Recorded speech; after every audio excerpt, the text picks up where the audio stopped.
The views expressed on Talk Real Solutions, hosted by Tyrone Thompson at TalkRealSolutions.com, are the views of Tyrone Thompson and do not reflect the views of TalkRealSolutions.com, YouTube, or etc.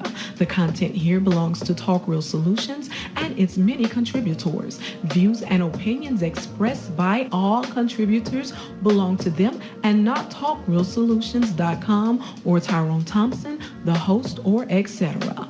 All data and information provided on the site is for informational purposes only. Talk Real Solutions makes no representations as to accuracy, completeness, correctness, suitability, or validity of any information on this site and will not be liable for any errors, omissions, or delays in this information or any losses, injuries, or damages arising from its display or use. All information is provided on an as-is basis. All right. Welcome to the show. This is Talk Real Solutions, and I am your host tonight, Tyrone Thompson. I want to thank you for tuning in. Today is August the 3rd, 2023. And I want to invite you to go to TalkRealSolutions.com, and on there you'll have the 3-point plan to Black empowerment and financial freedom. It has 3 points. The first point is to get together with like-minded people. The next point is to stop all unnecessary spending and save your money. The third point is, as a unit, invest or save your money in a verified and trusted institution. A great goal will be for you to open a Black-owned business, and we could all start moving our money. Save your money as a unit in a verified and trusted institution. A great goal would be for you to open a Black-owned business, and we can all start moving our money to these institutions and start practicing group economics today. All right, so, and above that, you have a link to African-American-owned banks and credit unions, and just click the link to check those out. And TalkRealSolution.com is where we store and retrieve the news stories from for the night, and we have conversation either based on those items or topic that somebody brings up, most likely somebody that's a little salty and feel a certain type of way about a topic. They want to whine and cry about that all night. Speaking of whining and crying, oh, no. Let me give you the number. If you want to call into the shows tonight, the number to call is 1-717-908-1834 and hit the participant code at 917324. And I'll get you on the line here. What else we got going on? Look, I ain't gonna lie to y'all. I have not been keeping up with anything. I haven't even been keeping up with politics. The most I've looked at it is right before I started this thing and seen what's going on with Donald Trump and all of that. Which, I mean, that's why I put lock him up in the title, because it's time. I'm tired of this man. He takes up the entire news cycle. For all this time we've been talking about Donald Trump, and it seems like to me either they're dragging their feet or preparing people for an answer that that's not expected or whatever, even though he's a criminal. So I'd say just go ahead and lock this man up. I'm tired of looking at this man. But that's how this system is. Corruption all up and down, and then we get so caught up in it is that we're picking sides and all of that kind of stuff. And to be honest with you, I'm not on a side, right? The only side I'm on is the law. If I have to choose a side, I have to choose between right and wrong. That's always been my mentality. These political parties are smaller than truth and facts to me. But a lot of people have wedged themselves into that arena and said that I'm a Democrat or a Republican or conservative or liberal or progressive or whatever, and those titles mean nothing to me. And I'll tell you why they don't mean nothing to me, because I'm not sitting in that position where I'm going to really have an effect on politics in such a way that I'm into politics like that. Now, if you ask me my habits and the trends that I vote, yeah, I vote mainly liberal. I vote mainly Democrat. But to support that system wholeheartedly, I mean, I would sound like Sarge, you know, I would be defending everything that the party that I vote for do, and that's just not the way I do things. Of course, if somebody does something that I disagree with, I don't have a problem calling that person out. I don't have a problem saying that that person don't need to hold office. I don't have a problem even supporting an effort to remove said person from that position, because these positions that the public elect these people to, they got a certain amount of responsibility that they swear an oath to the Constitution. They swear to be above the average citizen whenever they take these positions, just like the police officers. There's a reason that we want accountability for police officers, because we pay them to be accountable. They get paid with our tax dollars. Same with the politicians. We expect a certain amount of accountability whenever we elect these people to the offices. They're not like you and I. They're not like you and I. You and I can go out there and make mistakes and all that kind of stuff, but we didn't swear an oath to the Constitution to, perform in our duties, right? We didn't swear that oath as civilians. But these people in political positions and police officers and in public positions, these people swear an oath to the Constitution. They swear an oath to the laws of this land that they promising to uphold the law and treat everybody fairly, and that's just not what happens in this country. And I'm not saying one side or the other, but right now the side that's in the spotlight is the corrupt nature of the Republican Party and its front runner, Donald Trump, which I guess the latest news today is that 3 more charges for Donald Trump. Was it 3 or 4? 3 or 4 more charges for Donald Trump. He got arraigned today, and he got arrested again. Now, whenever we talk about how many times Donald Trump done have been arrested. What's up, Frodo? What's up, Sarge? Sarge, you can call your ass in a minute, because I know you called me the other day. Sarge called me the other day after these this damn indictment was in the news. I wasn't even paying attention to it. He called me the other day screaming about me not getting something wrong and I better get it right and all of this. And then, of course, while we was on the phone for a little while, he had to slide some Biden in there. So Biden ain't got nothing to do with what's going on. So we're not going to talk about Joe Biden. What I want Sarge to do, right? Listen, and this is easy. I'm glad you're in the chat room. This is easy. And what I'm going to do right now is pull up the indictment. And whenever you call in, nigga, all I want you to respond to, I don't want to hear you say anything about anybody being corrupt. I don't want to hear you say anything about it's political. I don't want to hear you say, I want you to address the facts on the table. That's what I want you to do, Sarge. You said you want to have this conversation, then goddamn it, we gonna have this damn conversation if you call in, right? So what you're looking at now is the indictment on the screen. I think it's on the screen. Let me make sure it's on the screen.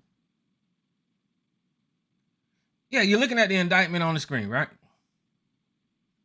So here are the 4 new counts that Donald Trump has been charged with. These are the laws that Donald Trump broke. This is the criminal felonious behavior and of the person that is also, we discovered last week, is a rapist and a criminal. Here's the violations right here. Count 1, 18 U.S. Code 371. Conspiracy to defraud the United States. You need to respond to why Donald Trump did not, and explain how he did not defraud the United States of America. That's what you need to do. Okay? And there go that dumbass ABC in the chat room, swinging off a Sarge scrotum sack. You know how ABC do. It may favor a horse pill to him, so that's... Anyway, let me carry on.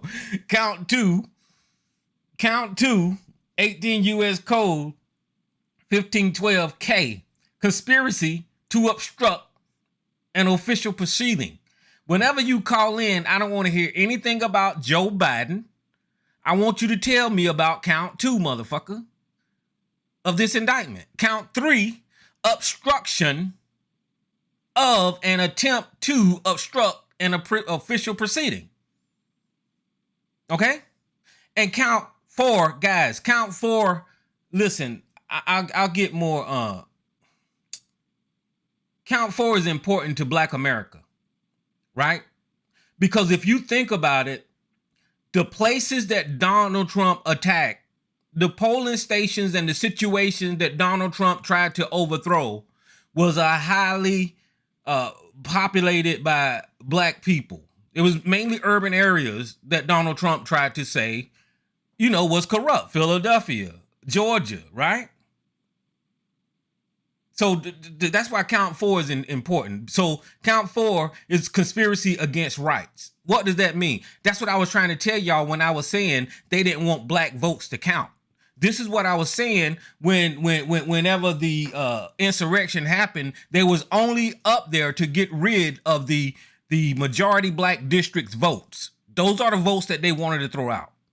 Okay, so that's why count 4 is important to Black people, or what Donald Trump did.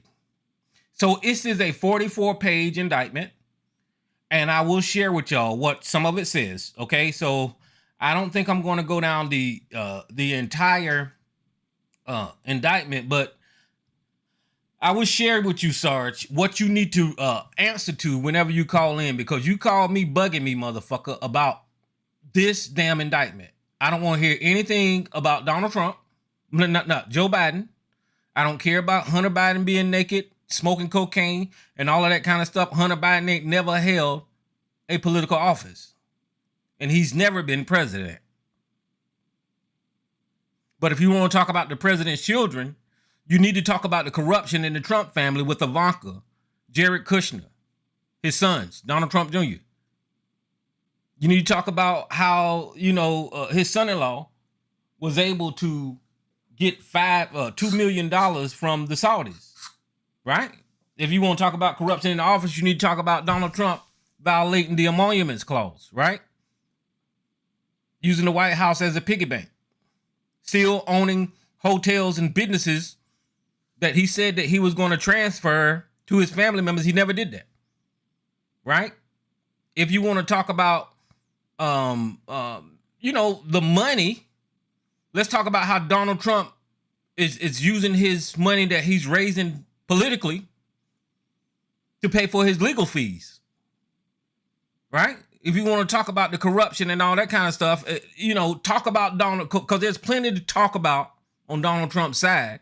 Somebody that's actually sitting here looking at 4 felonies that we're going to talk about tonight, than to be like Marjorie Taylor Greene, got some fascination with Hunter Biden being naked, So let's get into this. The indictment, the grand jury charges at all times materials of this indictment's on or about dates are and approximate to the times and dates stated below. The introduction: the defendant Donald Trump was the 45th president of the United States and a candidate for re-election in 2020. The defendant lost the 2020 presidential election. They need to highlight that last sentence there, because this is what everything is based around, that this dumbass in the chat room believe about the election being stolen. It clearly says in this indictment in a courtroom, the defendant lost the 2020 presidential election. That is not debatable. If that was an incorrect statement, it would not show up on this indictment. There is no more debate about whether Donald Trump was cheated out of the election or lost the election. It's right here in this court document signed by a judge saying that the defendant, Donald Trump, lost the election. Your 2,000 mules, your ballot harvesting, your misplaced ballots, or whatever the fuck y'all be saying that Curry Lake saying, that ain't even a thing no more. Because this man now has in his court document that he lost the 2020 election. Despite having lost, the defendant was determined to remain in power. This is so true. This is what I've been saying. So far, more than 2 months following the election day, on November the 3rd, 2020, the defendant spread lies. There had been an outcome determinative of fraud in the election, and that he had actually won. Now, this is important because this is what you hear dumbasses like ABC repeating. This is what you hear dumbasses like Sarge is going to defend whenever he call in here tonight saying that Donald Trump was cheated out of the election. You're a dumbass and you're a cult follower. Here's a court document signed by a judge saying that he was spreading lies that he had won. These claims were false, and the defendant knew they was false, but the defendant repeated and widely disseminated them anyway to make his knowingly false claim appear legitimate, create intense national atmosphere and mistrust, anger, and erode the public faith in the administration of the election. Now, this is so true because this is why I talk to that idiot on a weekly basis about Donald Trump.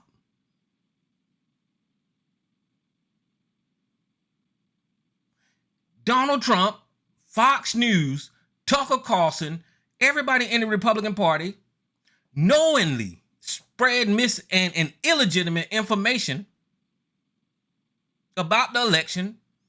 And now they got regular civilians like me and Sarge going head and head, people on social media sitting up here saying, you know, he won and Democrats cheated and all this kind of stuff. No. Now we're in court where you have to raise your right hand and tell the truth under penalty of perjury. This is the indictment that is spelling it out, the facts that this man lost and spread lies. The defendant had a right, like every American, to speak publicly about the election, even to claim falsely that there had been an outcome determinative of fraud during the election and that that he had won. He was also entitled to formally challenge the results of the election, though through lawful, appropriate means, such as by asking a recount, audits, a popular vote in states, filing lawsuits challenging ballots and procedures. Indeed, in many cases, the defendant did pursue these methods of contesting the election results. His efforts to change the outcome in any state through recounts, audits, and legal challenges were uniformly unsuccessful. Now, this is important too, because we live in America and he was in that race. And if he felt like he didn't win it, if he didn't win it because of fraud and all this kind of stuff, he had every right to go through the court systems and challenge it, which he did. And it spells it out right here. There was no question about questioning these elections. Didn't anybody say, you lost, go sit down somewhere? That ain't how America works. So the man did challenge the elections, took him to court. Shortly after the election day, the defendant also pursued unlawful means of discounting legitimate votes and subverting the election results. In doing so, the defendant perpetrated 3 criminal conspiracies. Now, that first paragraph that I read, legal, legit, question the election, then, accept the results of your findings, right? So right here is going to spell out 3 conspiracies that Donald Trump did. Okay, number A, letter A conspiracy to defraud the United States by using dishonest, fraud, and deceit to impair, obstruct, or defeat the lawful federal function by which the results of the presidential elections are collected, counted, and certified by the federal government is violation of that first count, 18 U.S. Code 371. A conspiracy to corrupt, obstruct, and impede the January 6th congressional proceeding at which the collected results of the presidential elections are counted and certified. That's a violation of the second one, 1512. A conspiracy against the rights of the voters to the right to vote and have ones counted in violations is a violation of 241. That's the one I was telling you about. So each of these conspiracies, which built a widespread mistrust of the defendant, was created through pervasive and destabilizing lies about the election fraud, targeting the bedrock functions of the United States government, the national process for collecting, counting, and certifying the results of the presidential election, right?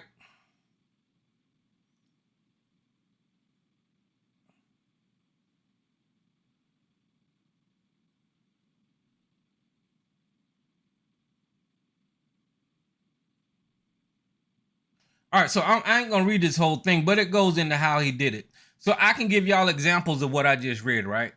The first one is the conspiracy to defraud the United States of America and dishonor. Okay, so whenever they were saying that they was waiting on Mike Pence for these new electors, that's a conversation. They know that they carried an envelope up to Mike Pence. They know that these fake electors signed a fraudulent document and sent it to the national records. That'll be something pertaining to that. Now, when we're talking about that incident, we're talking about in multiple states, right? We're talking about in Michigan. We're talking about in Georgia. We're talking about in Philadelphia. We're talking, let me say Pennsylvania. We're talking about in all of these states that Donald Trump had these phony slate of electors ready to go. So, and then I'm going to go to the second one. Now, this ain't all encompassing. I'm just giving you an example of what they're talking about here. What we already know as facts that happened. A conspiracy to obstruct and impede the January 6th proceeding. Okay, so whenever they stopped counting the votes for Joe Biden, listen to me. The fact of on that day that they had to stop, evacuate the Capitol, that was impeding Congress. Now, we talk all around this, but we all seen it on TV. We seen that Mike Pence had to be ushered out. We seen that all of those congressmen had to be ushered out from doing their damn duty on that day. We seen Donald Trump supporters climbing all over the halls of Congress, shitting on fucking in hallways, knocking on doors, searching for Nancy Pelosi to murder her. We seen that action obstructed Congress and impeded Congress that day. That is against the law. And Donald Trump, whether he said peacefully or not, march over to the Capitol, aimed those people in that direction, and told them to go on that day to obstruct that proceeding. You see? But Sarge ain't want to talk about Donald Trump sending those people on that day that Congress was closed so they can count the electoral college votes and finish doing their duties.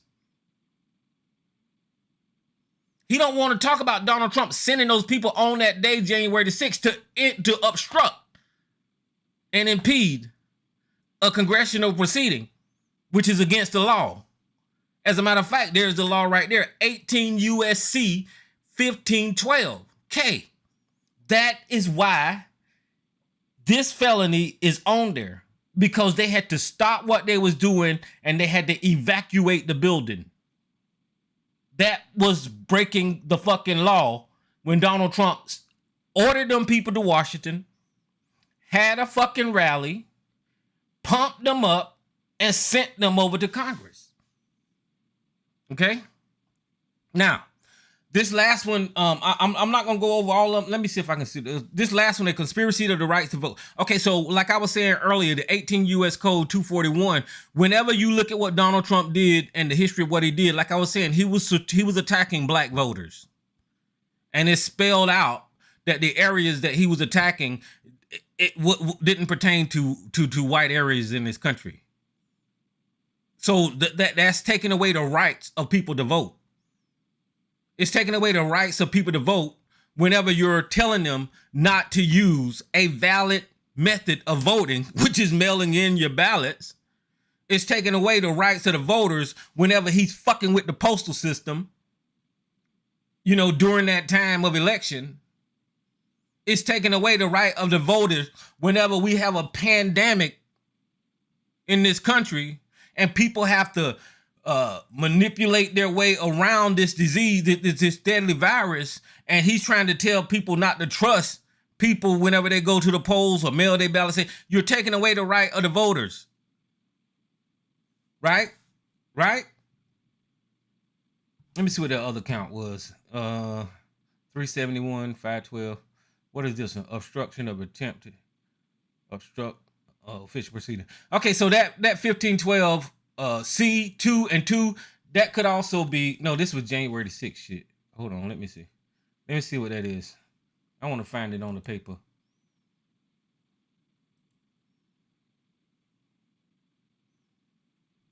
$15.12.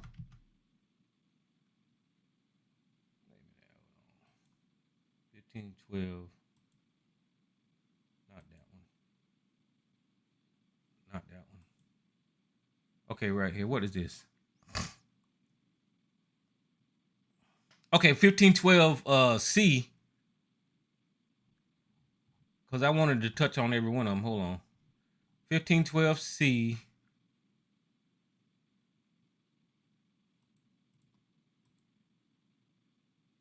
Was obstruction of an attempt to obstruct a official proceeding.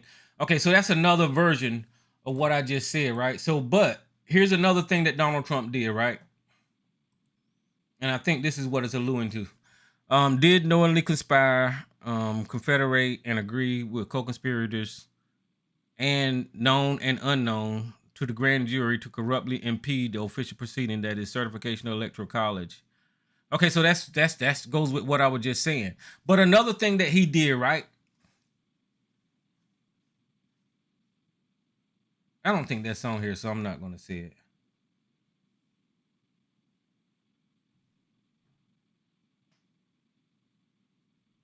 I don't think he got it on here. What I was alluding to is that whenever he messed with those witnesses for the January 6th hearings and intimidated them, but I don't think Jack Smith put that shit on here. I don't see it nowhere.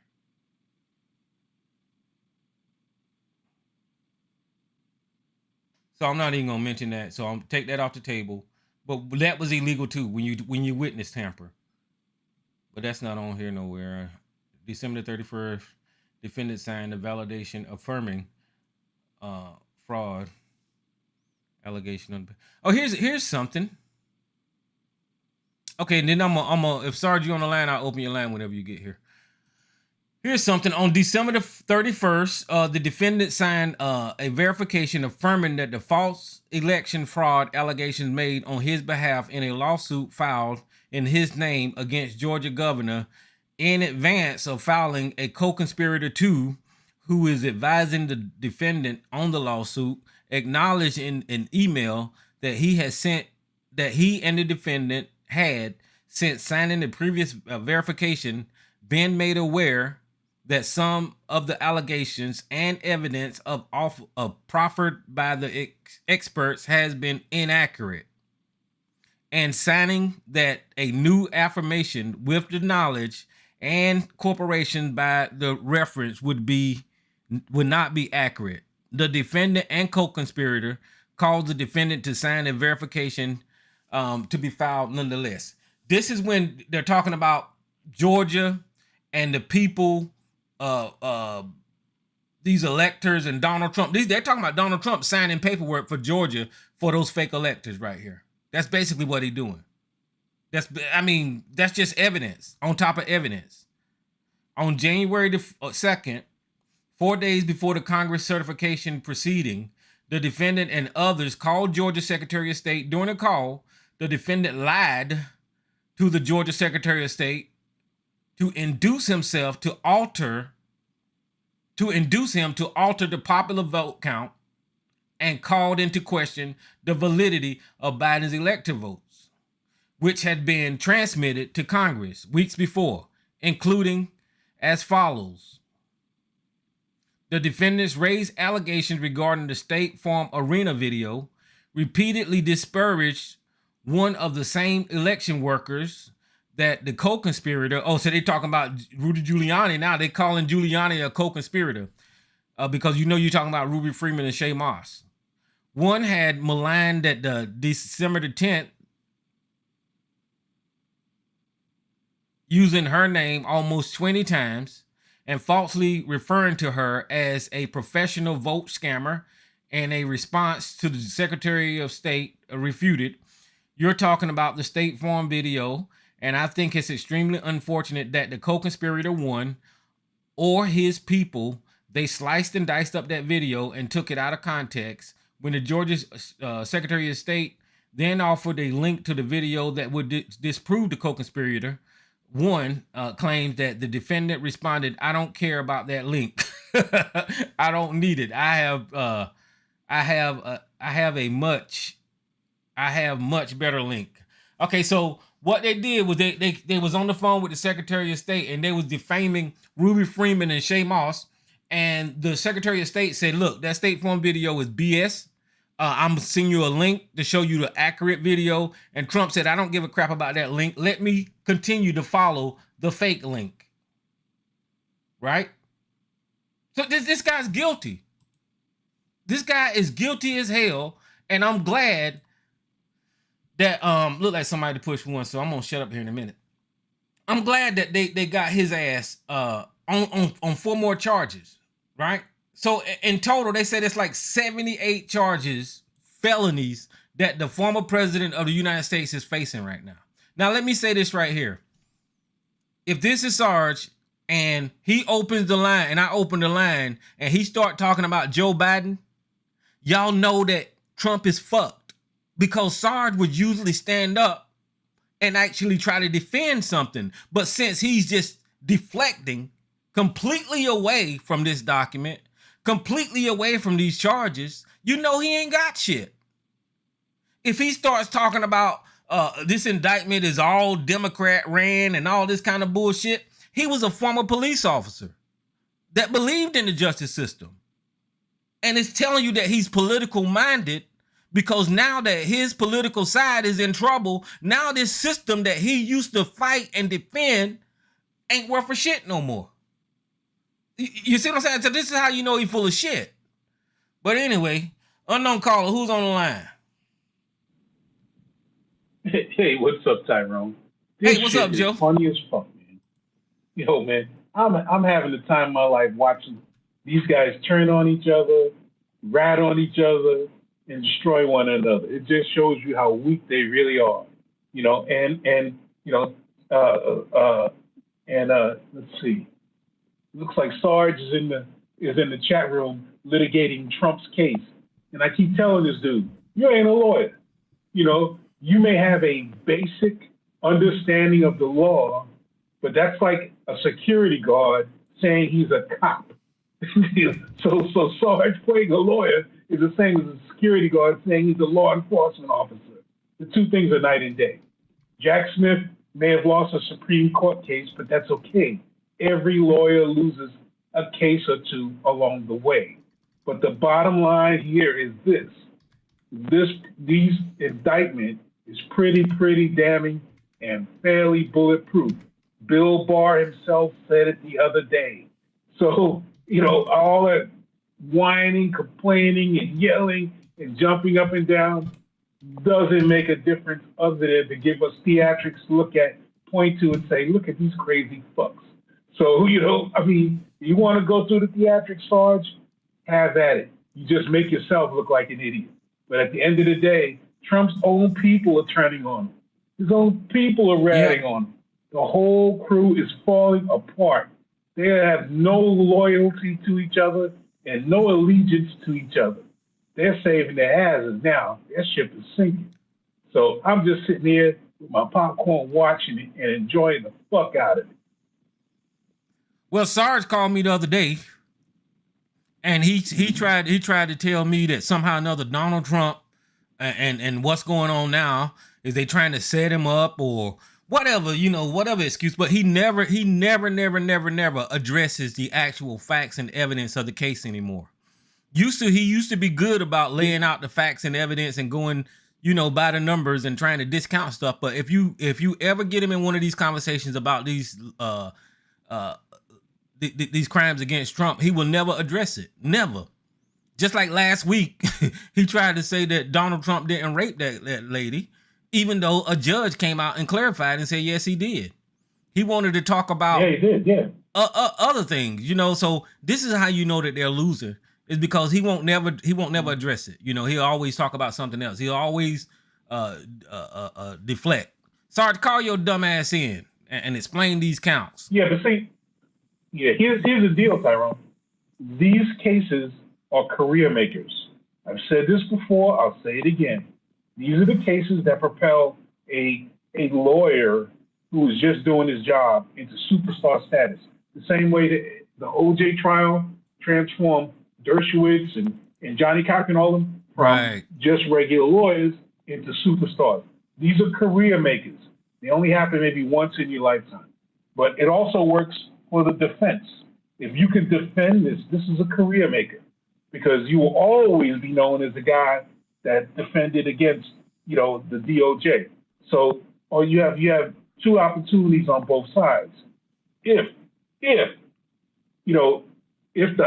the let me phrase this correctly. If the case for Donald Trump, his innocence, was so slam dunk, every lawyer in Washington would be on his ass to get on that case for free. Why? Because it's a career maker. But none of the high-powered lawyers are doing that. None of them. They're all staying away from this.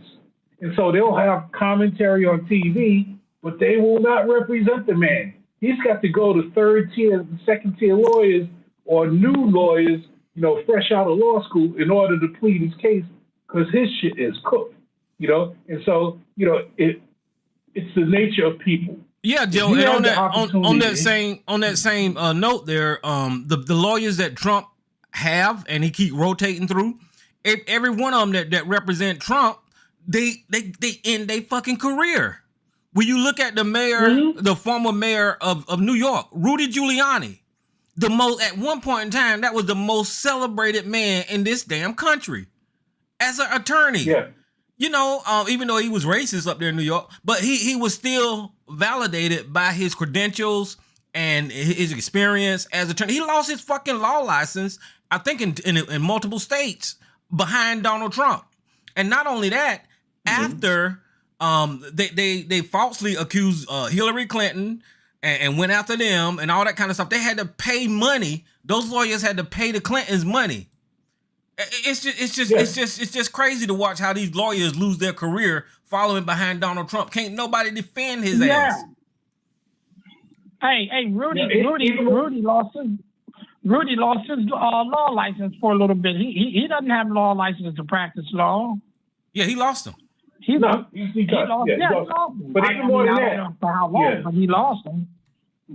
Yeah, but even more than that, you don't hear a thing about Rudy. What they say on TV is not what they say in court. And that's right. The hoopla and the rah-rah that they say on TV has nothing to do with what they say in court. Why? Because they do not want to perjure themselves and be sanctioned or lose their license over perjury. So Rudy perjured himself. Rudy perjured himself several times. That's why he lost his law license, and I can guarantee you one thing. This is Cuz talking. What's up, Cuz? I got you. And hey man. And I'll tell you another thing. Rudy's behind closed doors singing like a canary. And I'll tell you another one. Glassman. Yeah. Glassman wasn't an attorney. Glassman was Trump's yes man. And he was paying Glassman to letting him live lavishly, sending his kids to private schools. Glassman had so much stuff on Trump, you don't hear about him no more because he's behind closed doors singing like a canary. He's done. He's done. They throwing indictments at him like they throwing darts at a dartboard. And you know what? All the darts that they throwing at him, out of 20 darts, they just hope one or two of them stick, and they will. Just give it some time. Look at Trump now. Trump looks so he's running around here looking like he's Superman. But if you just look at this man, he is so exhausted. His pockets are stay flapped open because he's spending so much money on these damn lawyers. He's exhausted, man. Watch him. Just keep an eye on him from time to time when he's getting on the plane, when he's getting off the plane, when he's speaking. Man, he's exhausted. They getting him in every. And let me tell you another thing. In Georgia, he's got to make a trip to Georgia pretty soon too. You know, Yep. He's got to make a trip to Georgia. So it's New York, D.C., Georgia. All this shit is coming back to slap him dead upside his wig. Watch him. Yeah, in the case in Florida, I mean, he's caught dead to wrong for that bullshit. Having those Oh, yeah, documents. Florida too, I forgot. Yeah, having those documents down there in his house, in the bathroom, in the shower, in the basement. Yeah. I mean, you can't look. If y'all seen the pictures of how many fucking classified documents Donald Trump had in Florida? Yeah. The first thing that come to my mind is what the fuck was he gonna do with all those documents? What was he gonna do with all those documents? Got some shit going on. Yeah, he got some shit going on too. He was gonna sell some of that shit, or he's gonna hold them for. I think he was trying to use them for maybe collateral or here, I'll give you these if you do this, you know, for some people overseas. He had his mind set on something, let me tell you. Yep. He's got his mind, but he's so hot. He's a hot potato. Ain't nobody gonna touch him now. Yep. Shit. But these last 4 charges mainly deals with January the 6th. And everybody's seen that bullshit on TV. Everybody's seen a whole bunch of white people. Everybody's seen a whole bunch of white people basically destroy the capital of the United States of America. And on that day, not one of them motherfuckers got arrested. Nobody went away in handcuffs. But I tell you what, I'm gonna tell you one thing. That judge, what's her name, Chikatawa or whatever her name is, she was appointed by Obama. They showed a picture of her today. She does not play. She might not deal with it right now, but when it comes down the line, she's gonna be the ultimate judge that and she's been really put some of those January 6th people away with lengthy time. But they say that chick don't play. And she's coming after him. Word on the street with her is that she's on the short list for a Supreme Court nomination down the road. Mm-hmm. And they're taking her through the various courts to get experience so that they can present her, eventually for a Supreme Court nomination. She does this case and they convict Donald Trump, guarantee you there's a reward at the end of that tunnel for her. But neither here nor there. She's still going to be a judge, and she's still got to judge properly. But at the end of the day, let me just say this. New York is the money city, all right? All the money transactions happen here, right? D.C. is the power city, right? This is where power is brokered, and power is shared, and distributed and all that. It's who has the power and who's connected to who has the power, all right? At the end of the day, cases like this change the seismic shift of power in D.C. in the sense that these high-powered, very expensive lawyers that take cases like this make names for themselves, so that they can continue getting, big-time cases, all right? Now, Sarge is saying Jack Smith lost at the Supreme Court. Every lawyer loses a case or two. There's no perfect lawyer out there. There's no lawyer that has a complete perfect record. That comes with the turf, Sarge. You take your chances, you argue your case, it comes with the turf. But at the end of the day, if you go after the king, you better not miss. All right? That's the oldest, one of the oldest things, out there. When you go for the king, you better not miss. This guy did not miss. And so he has just what he's presented in the indictment is one thing. I guarantee you, he has shit in, he has bullets in the clip. He didn't put all his bullets out there. He's got bullets in the clip. And that's when you're going to see him go after the king. He's going to take him down. There's no ifs, ands, or buts about it. They took the time to prepare. So you can whine, like I said, Sarge, all you want, jump up and down and all that mess like that. But at the end of the day, man, like I said, if you go after the king, better not miss. Guarantee you, Jack Smith got bullets in the gun. Yeah, and if you read this indictment, all of that stuff is spelled out. So if you're sitting on a jury and you're going through all of this evidence, right? And, it's got dates and times and people that was involved. You just can't dismiss these events as far as this evidence of the electors signing these documents, sending them to Washington, D.C., him telling Mike Pence through Twitter and the, what was his fucking secretary's chief of staff name, Mark Meadows, to give Mike Pence a letter to disqualify the actual elector. That's real evidence that happened. There was intention behind what the hell he was going to do. This was a coup. This was a coup attempt in America. This was an insurrection, and he was trying to overthrow the government. And you got idiots like Sarge just sitting up there that's supposed to believe in the damn Constitution and watching this motherfucker just trample all over the laws of this country and not saying a damn thing, still standing behind him blindly. I don't get this cult-like mentality.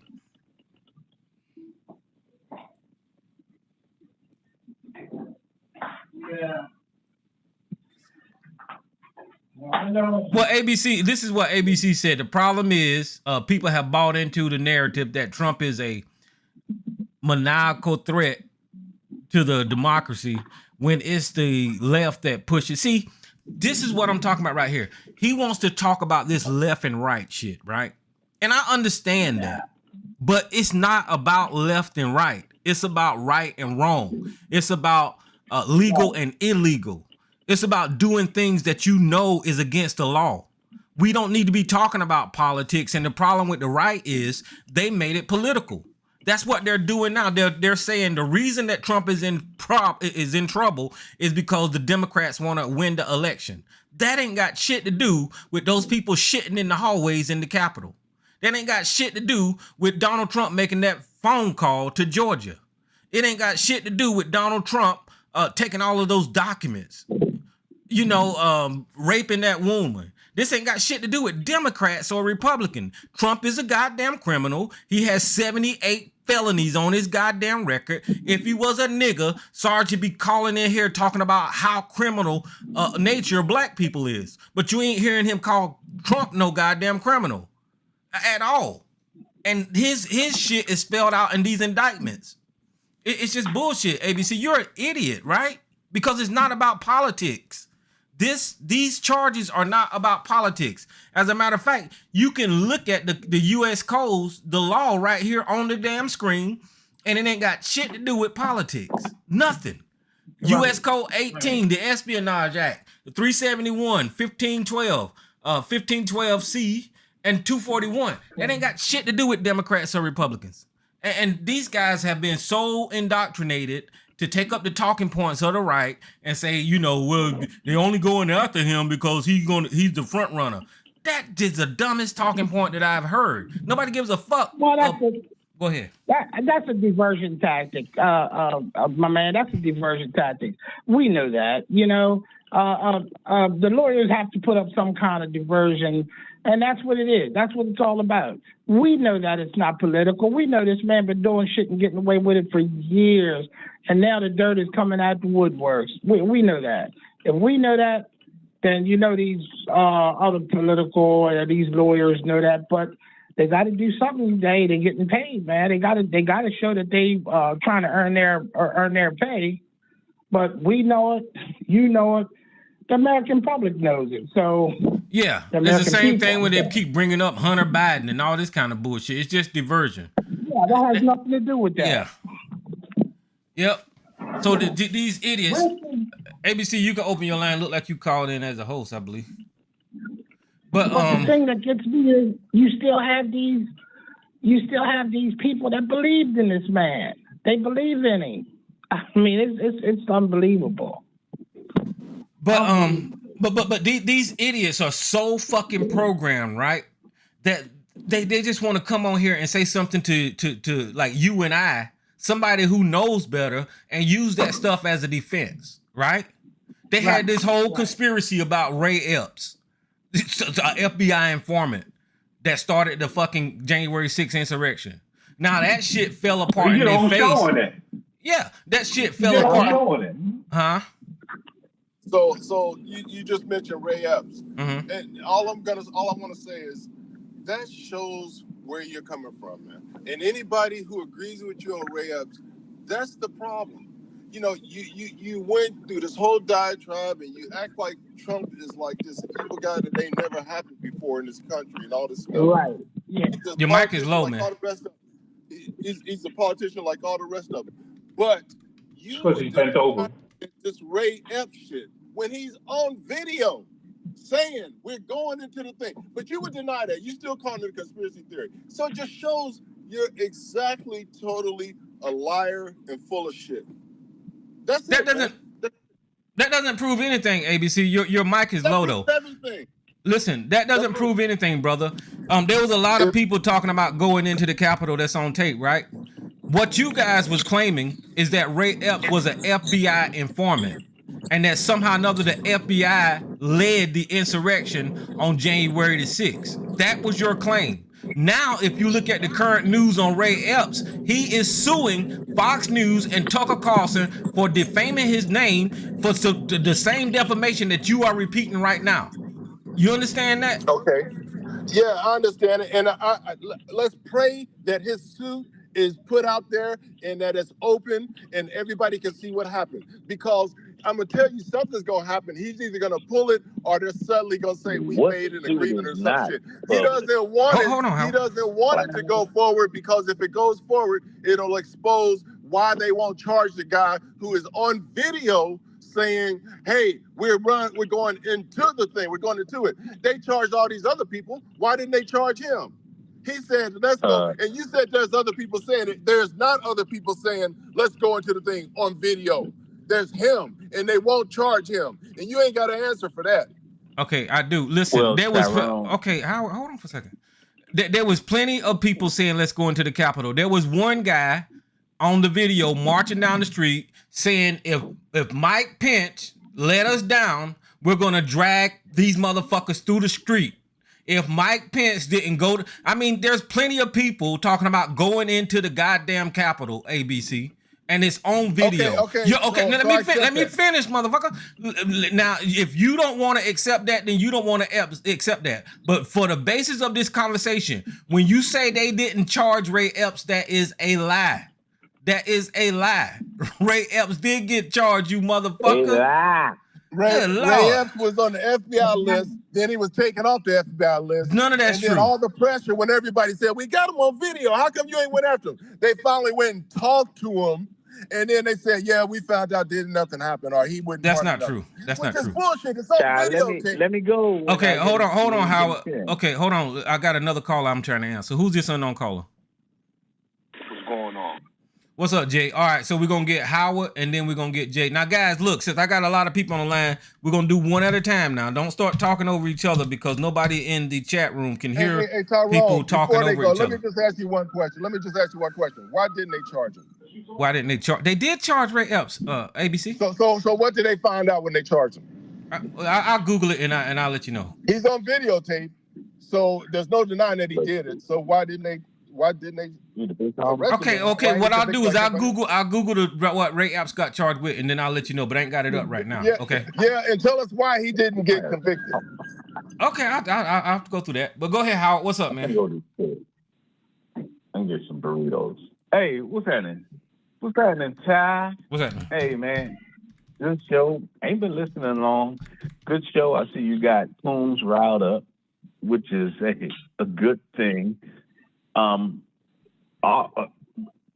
For my estimation, and I'm not a smart dude at all, not smarter than a lot of people on this phone, but court cases and everything are public record. That's what I thought. I could be wrong. Court cases are public records. You can go pull them up, read everything, and find out what's going on. But when you're talking to a total white ass black nigga, then he probably will not agree with that because he's on some, I guess, his own shit, which I don't know. And I ain't really trying to talk about the dude, but he's a clown, an idiot, and a white boy. But I find it funny that somebody can argue with you about the record, about what is in the record, Tyrone. What's public? It's in the record. He's arguing with you about that. That's crazy. That's crazy. That lets me know the dude that's arguing about that is crazy. And so I'm gonna just leave it there. But that coon, I'm glad you took his ass off YouTube. I'm glad you got rid of his ass because that coon is crazy. Crazy coon. And I'm going to just leave it there. All right. It is wild to me. And, man, keep doing your thing. Keep pushing the real shit. Keep pushing education. Keep pushing what you're pushing to think logically, critical thinking. Keep pushing that. Because that dude that I just heard, stop pushing any of that. He's a drone. He's been being told what to push. So, yeah, thanks, Tyrone. I'll fall back, bro. All right. Hold on for 1 second, guys. Jay, you're going to go. But I just put a link in the chat room, and I'll share it on the screen for you guys. This is the Daily Wire. And it don't take nothing but a quick Google search, guys. I mean, I'm not saying, y'all know I don't share information that I don't have, access to. I don't lie. So here's the Daily Wire. And it says, Ray Epps to be criminally charged for events on January 6th. His attorney says.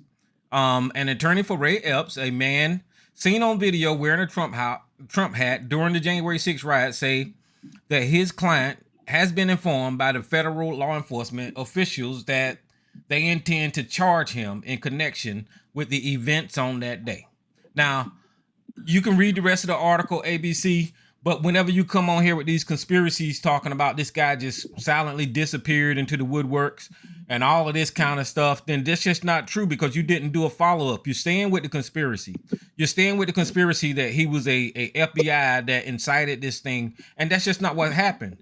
Because we see, let me finish with what I'm saying. We see in this indictment that is not what happened because you got count 1, US 18 US Code 371, count 2, 18 US Code 1512 K and C, and then you got 18 US Code 241 that the former president of the United States is getting indicted on either today or yesterday, right? Is the reason that motherfuckers like you shitted in the hallways at the Capitol. It ain't got shit to do with Ray Epps. This indictment is because motherfuckers like you and Sarge went to the damn Capitol. They didn't call Ray Epps. He's not on this indictment. Donald Trump is. Okay, go ahead. Okay, so look, what's the data that what you just read? Oh, where Jesus they intend to charge him. What's the date that was from the Daily Caller? The date of this news article. Hold on. Did I close it? This news article is July 12th, 2023. 20 what? 2023. What? 3. So a couple of weeks ago, they announced that they intend to charge him, right? Right. Okay. You said that he was charged. Okay. So you lied. So you full of shit. He ain't been charged. Okay. There's an intention. Tyrone, don't fall for this shit. Hold on, Howard. Don't interrupt. Don't fall for this Howard, bullshit. please. Howard. Some bullshit. Howard, please don't interrupt, Howard. Go ahead, ABC. All these people who have been arrested and are sitting in jail for, I think some of them for a year, going on 2 years. But it's a whole bunch of people that was barely walked into the thing. I think some people didn't even go inside. But all these people that's been arrested and in jail. And now in 2023, a few weeks ago, and this is from all the pressure. How long we been yelling about Ray Epps? Tucker Carlson showing the video talking about it. Everybody screaming, what about Ray Epps? Ray Epps. You were screaming at that time that it was a conspiracy theory. You've been saying that from the beginning. It's a conspiracy theory. It's a conspiracy theory. Now, just only a few weeks ago, it was announced that they intend to charge him. Okay, so listen. Go ahead and do your Google. Has he been charged yet? Listen and to what the main point is, how come all these other people can be in jail when you got this guy on videotape saying, hey, everybody, we're going into the to the, whatever it was, the chambers. We're going inside of there. And he's sitting out here. But you downplay that, man. So you reveal your hand, man. You show that you're a shield for these other people, man. Okay. And all these little dumbasses that jump on here. Nigga, shut up. You just rambling now. Shut up. Let me respond to what you're saying. Listen. Damn, you a shield, Tyrone? Okay, Howard, please. Let me respond to what you're saying. When Fox News was coming on defaming Ray Epps, right? Now, I don't know if y'all following the story, but when Tucker Carlson was defaming Ray Epps, that caused Ray Epps to get death threats and all this kind of stuff. He had to sell his house, close his business, and start living in an RV. Now that Ray Epps seen, now this is kind of like the chronological order that happened. When Ray Epps seen that Dominion sued Fox News and got all that goddamn money, around that time is when Ray Epps came out of the woodworks and tried to sue Tucker Carlson. At that time, when the DOJ got a hold of Ray Epps, that's when they said, okay, now, motherfucker, you want to file these legal filings? Hey, we're gonna nigga, Tyrone. Come on, Howard, man, don't do that. I like for people to hear the entire conversation that I'm saying. Now, around that time, when Dominion sued Fox News, that's when Ray Epps came out of the woodworks, and that's when the DOJ said, okay, there you go, motherfucker. Now that you filing these legal paperwork, guess what we got for you? So yeah, you can look at it as they hit him a couple of weeks or whatever the fuck, but you ain't following the Ray Epps story chronologically. The only thing that you're taking in about Ray Epps is the conspiracy that he was an FBI agent, the conspiracy that somehow or another it's not Donald Trump responsible for them going in the building, it's Ray Epps' fault. That's what you believe. Now, I can't help that you believe that dumb shit, ABC, but you just follow the case and you can see that they're going to charge this man, the DOJ is, and Ray Epps is not an FBI informant. Now, Jay New York, you can go for what you know, brother. But you ain't going to let me respond to that. Yeah, respond. Okay, let him respond. You said that Tucker Carlson defamed him. And all he did was show the videotape and say, look at this. And he said, it's possible FBI, the people in the audience yelled, FBI agent, all this kind of shit. And now you creating a conspiracy theory saying the only reason that he's being charged is because Howard, please don't. Howard, please, we're going to do one at a time, brother. I will let you get in there, but you can't talk over people because I want to hear his point. Go ahead and finish. See, it throws everything off. So now you creating a conspiracy theory to say that the only reason that he's being charged is because he decided he was going to sue Tucker Carlson or something. So since he did that, that's the only reason he's being charged now. That's some dumb shit. That's a conspiracy theory, and that's what you just said. ABC, listen, the man did an interview. I don't know if you've seen it. It was either on 60 Minutes or whatever. I'm not making any of this up. I don't have to. I ain't trying to defend one side or the other. I'm just giving you a chronological way that things have rolled out for Ray Epps since you guys use him as your little plaything. And when he voted for Donald Trump twice, hell, he was one of fucking y'all, and y'all needed a fall guy. So you ain't want to shut the fuck up, nigga. Let me finish.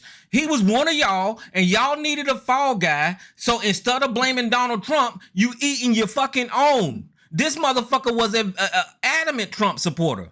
And now that you want to look at the Capitol and say, ooh, shit, we can't blame Donald Trump. We're going to blame this fucking guy. That's what the fuck y'all do all the time. That's what me and Joe was just talking about with Donald Trump's attorneys. Look at Rudy Giuliani. That motherfucker was the most famous goddamn attorney in this country at one point in time. And now he done lost his fucking law license and he looking like a goddamn piece of shit right now.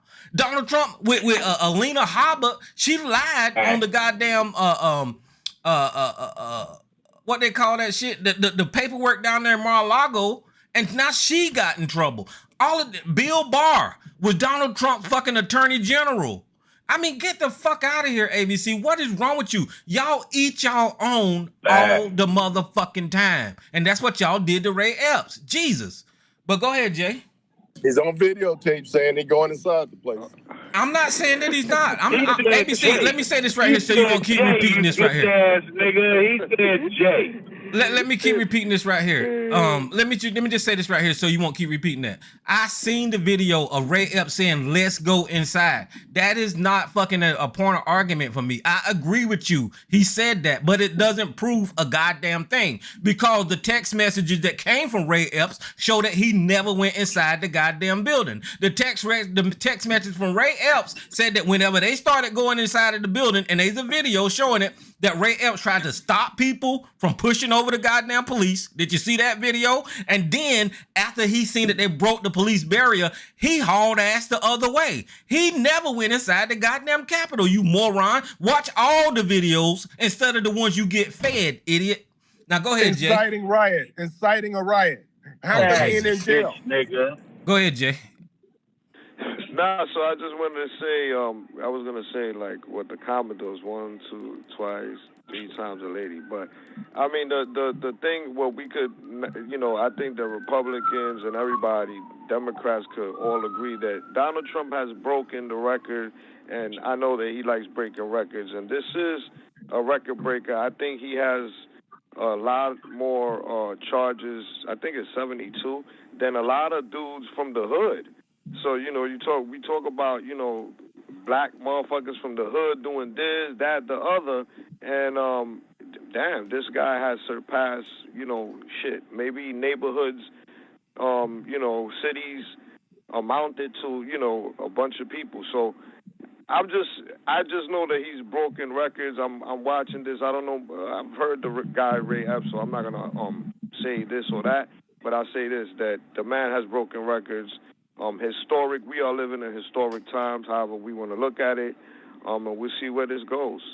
Well, I agree with you, Jay. And here's the thing: is ABC and Ken, and I think it was Greg that said we need to kill niggas that are criminal. That's what the fuck they used to come on here and say they need to be eliminated.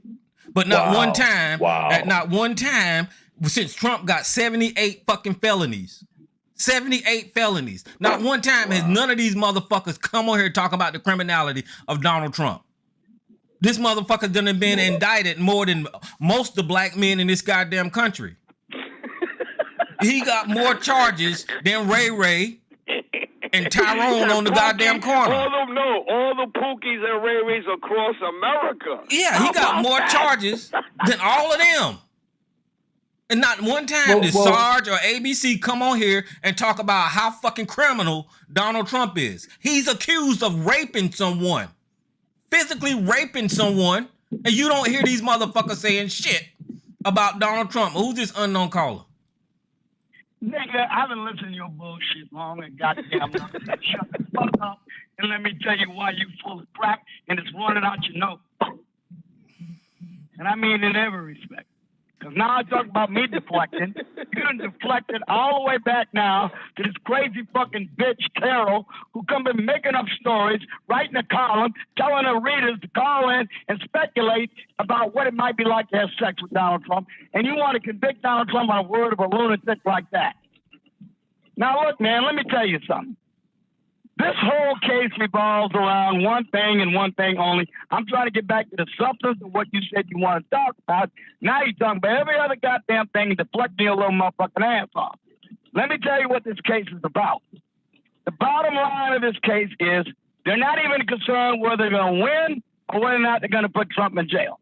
They are concerned with derailing and ending his candidacy because they know they're going to lose if it ever goes to the Supreme Court. They know it. The object is here, and hey! Hey, don't cut him off now, Howard. Come on, man. Shut the fuck up, let me finish. Oh, Sarge, calm the fuck down. Calm the fuck down. You got Guys, let him finish. Let him finish. Shit. All right, look, if I can't talk, I'm gone. Wait, I'm gonna mute y'all if y'all interrupt Sarge one more time. I'm gonna mute y'all. I'm gonna mute y'all if y'all interrupt Sarge. Go ahead and finish, Sarge. All right, once again, this is about derailing the Trump candidacy. Nothing more, nothing less. That's why they got this Tanya Chutkin up in there, because they know this woman is a judicial hitman, just like Jack Smith is a prosecutorial hitman. Donald Trump is going to be able to raise an affirmative defense based on this indictment, not on Sarge's opinion, by what was written in the indictment, that Donald Trump defrauded the United States government by knowingly perpetrating a fraud in that he knew he lost the election and that he still tried to convince people otherwise. Since that is what they are alleging in the indictment, that means he has a right to raise an affirmative defense to the contrary. In other words, to introduce evidence not to prove that the election was stolen, but merely to prove that it was reasonable for him to assume that it was based upon that information. And the reason they got this woman Chutkin in there is derail that affirmative defense, to probably put up some sort of quashing ability by saying that's beyond the scope of this inquiry. We're not here to determine the outcome of the election, even though it is crucial as an affirmative matter to defense that be allowed to introduce such evidence that his perception was reasonable. Again, I'm looking at the indictment here. I'm not going by my opinion. I'm looking at what the bastard wrote in the indictment, alleging the conspiracy, count one, the purpose of the conspiracy, the defense co-conspiracy, and so on and so forth. I'm trying to get back to the issue of what we're supposed to be talking about here when y'all been doing all this goddamn deflecting. Okay, so let me ask you this. And look at this criminal indictment. In fact, if there was one individual who actually actively is denying someone's right, an American president's right to free speech, literally, it is Jack Smith. Okay, so let me ask you this. I want you to educate the audience, right? How does one get indicted? A grand jury, a majority of a grand jury, 23 grand jurors, all you need to get an indictment is 12 of them to agree there is probable cause to indict him for a crime. Again, probable cause, not proof. Okay, so in probable cause, since you was a police, explain that to the people. Probable cause is that set of circumstances, in fact, that will cause a person to reasonably believe that a person may have committed an offense. Okay, so let's in particular, in the case of probable cause in nearly every jurisdiction, that must be accompanied by a felony accusation, not a misdemeanor. So let's go with you and I agree that there was probable cause that a grand jury, at least 12 members. Grand jury, yes. Okay, listen, let me get it out. You and I agreed that there was. Clear, the grand jury said so. The one-sided grand jury that only gets to hear the prosecutor. Okay, you and I agree that there was probable cause that a grand jury came up with to come up with these charges, right? I think we established that. Yes. Okay, so now once they came up with these charges, the indictment process is not only that. What goes next once they come up with these charges? It's got to go before what? All right. Once a grand jury indictment has been let, then the prosecutor notifies the principals, and they have an arraignment. That's what happened today. Donald Trump had to show up for the arraignment to be read the charges against him and to enter his plea before the judge. That's what an arraignment is. That's the stage we're at now. Okay, so and now it's up to him to respond to the charges in the trial. A trial date has not yet been set. Okay, so Donald Trump been arrested and arraigned today, right? Or whenever it happened, right? Okay, so basically the 12 people all agreed that Donald Trump committed these crimes, a U.S. violation of U.S. 18 code. No, that's not what they agreed. That's not true. Okay, I worded it wrong. I worded it wrong. A grand jury can find is probable cause. They cannot and do not determine guilt or innocence. That's what I said. I worded it wrong. So a grand jury agreed that there was probable cause to have Trump arraigned on count 1, 2, 3, and 4 violations of U.S. 18 code. These 4 violations. So a grand jury agreed to that.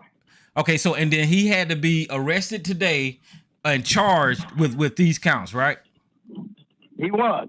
Okay, so now what I'm trying to tell you is this indictment form, this indictment letter spells out the instances that he violated these laws. Do you understand that? And do you understand that's the only thing the grand jury ever hears when a prosecutor lays out his case against the defendant? There is no adversarial counsel to represent the defendant. That is not what I'm asking you. Listen No, closely. I just said that is what they heard. And No, that's not what I'm saying. That's not what I'm saying. Which is why it's so easy to get an indictment from a grand jury. Listen to what I'm saying. Listen to me. Does this indictment spell out with evidence, time and date and manner what these charges are? Every indictment has to do that or to be rejected for being non-specific. So you're agreeing with me. So now, on count 1, conspiracy to defraud the United States of America, whenever you go down and read count 1, why don't you argue against what's in that claim instead of saying, oh, shut the fuck up, I'm not done. I listened to you talk for 20 minutes, nigga. Shut up. That's what I am prepared to do. Okay, but that is not what you did. Opportunity to do. Can you shut the fuck up? Wants to talk about power politics. Okay, That's so all he's okay, ever concerned about. Oh. He's never concerned about the law. Okay, I'm gonna have to mute you for 1 second because I know it hurts whenever I get your back against a motherfucking wall. So, like I said, with count 1, conspiracy to defraud the United States government, it is spelled out in this indictment, letter by letter, word by word, paragraph by paragraph, the defendant and what he did to violate this fucking law. You are not talking about that instance of breaking the goddamn law. You are talking about other shit about what Jack Smith is and what the judge is and all that. No, let's talk about this indictment. What is the words on this fucking paper say? What is this evidence against Trump that you saying is false, nigga? Why don't you tell us why it's not true on this goddamn indictment, Sarge? That's what I'm asking you, nigga. If you want to, motherfucker, if you want to go through every single paragraph of this 130 paragraph indictment, I am prepared to go through every paragraph with you and tell you what is defective about it. Do you want to do that or not?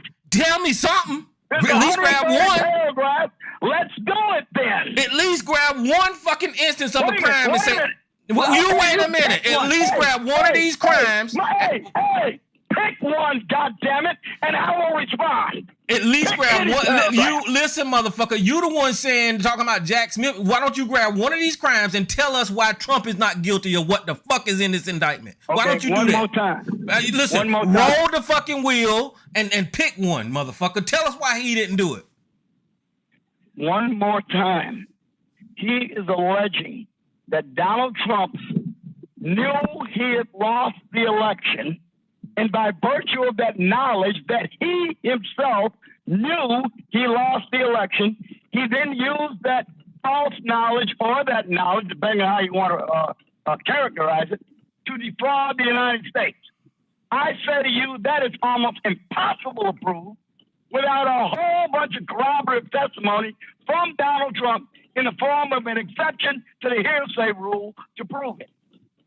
How are you going to do that when everything he said in public and in private to everybody associated with was directly to the contrary, that he believed the election had been stolen from him and he believed he had a constitutional right under the precedents of the election of 1876, under what happened in the state of Hawaii with the election in 1960, and a whole host of other things, Alvarez versus United States, Department of the Navy versus Egan, all these judicial presidents to raise an objection to the election on those grounds, to include using the Electoral Count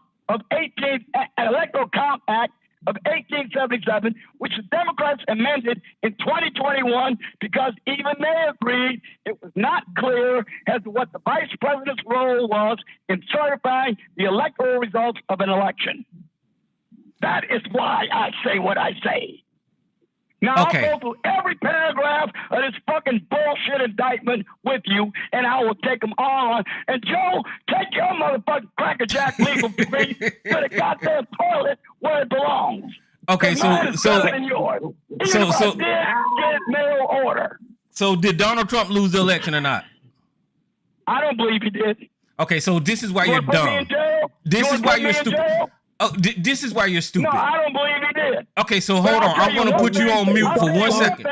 Even if he did lose the election, there is ample evidence to question the results of it.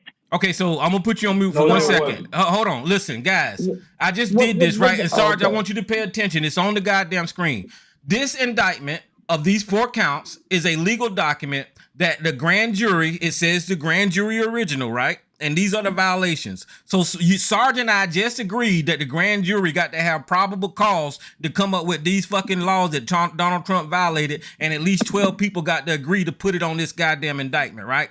So at least 12 people, Sarge, in that grand jury, they said in the introduction, right? The grand jury charges that all the times and materials in this indictment on or about these dates and approximate times stated below. The defendant, Donald Trump, the 45th president of the United States and the candidate for 2020, the defendant lost the presidential election. I just asked you, did he lose? And your dumbass said, no, he didn't. But you agreed that the grand jury wrote this goddamn document, and they agreed that Donald Trump, because they put it in his goddamn indictment, lost the 2020 election, right? Despite having lost, this is number 2, despite having lost, the defendant was determined to remain in power. That's obvious. So for more than 2 months following the election, on November the 3rd, the defendant spread lies that there had been an outcome determinative fraud in the election and that he had actually won. This is the dumb shit that you're repeating right now, sir. This is the dumb shit that you said that you don't believe that he lost. And the grand jury spelled it out for your dumb ass, and you're repeating the same fucking lie or fraud that Donald Trump was repeating. These claims were false. Well, let me finish. These claims were false, and the defendant knew that they were false. But the defendant repeated and widely disseminated them anyway to make his knowingly false claim appear legitimate. So Sarge can't believe it. Create an intense national atmosphere of mistrust and anger and erode the public faith in the administration of the election. This is why you're repeating this shit, Sarge. The grand jury in this indictment spells out why you're acting this way tonight.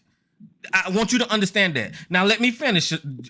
Now down here in count 1, the allegations contained in paragraph 1 through 4 of this indictment are realleged and fully incorporated here by the reference. Hold on.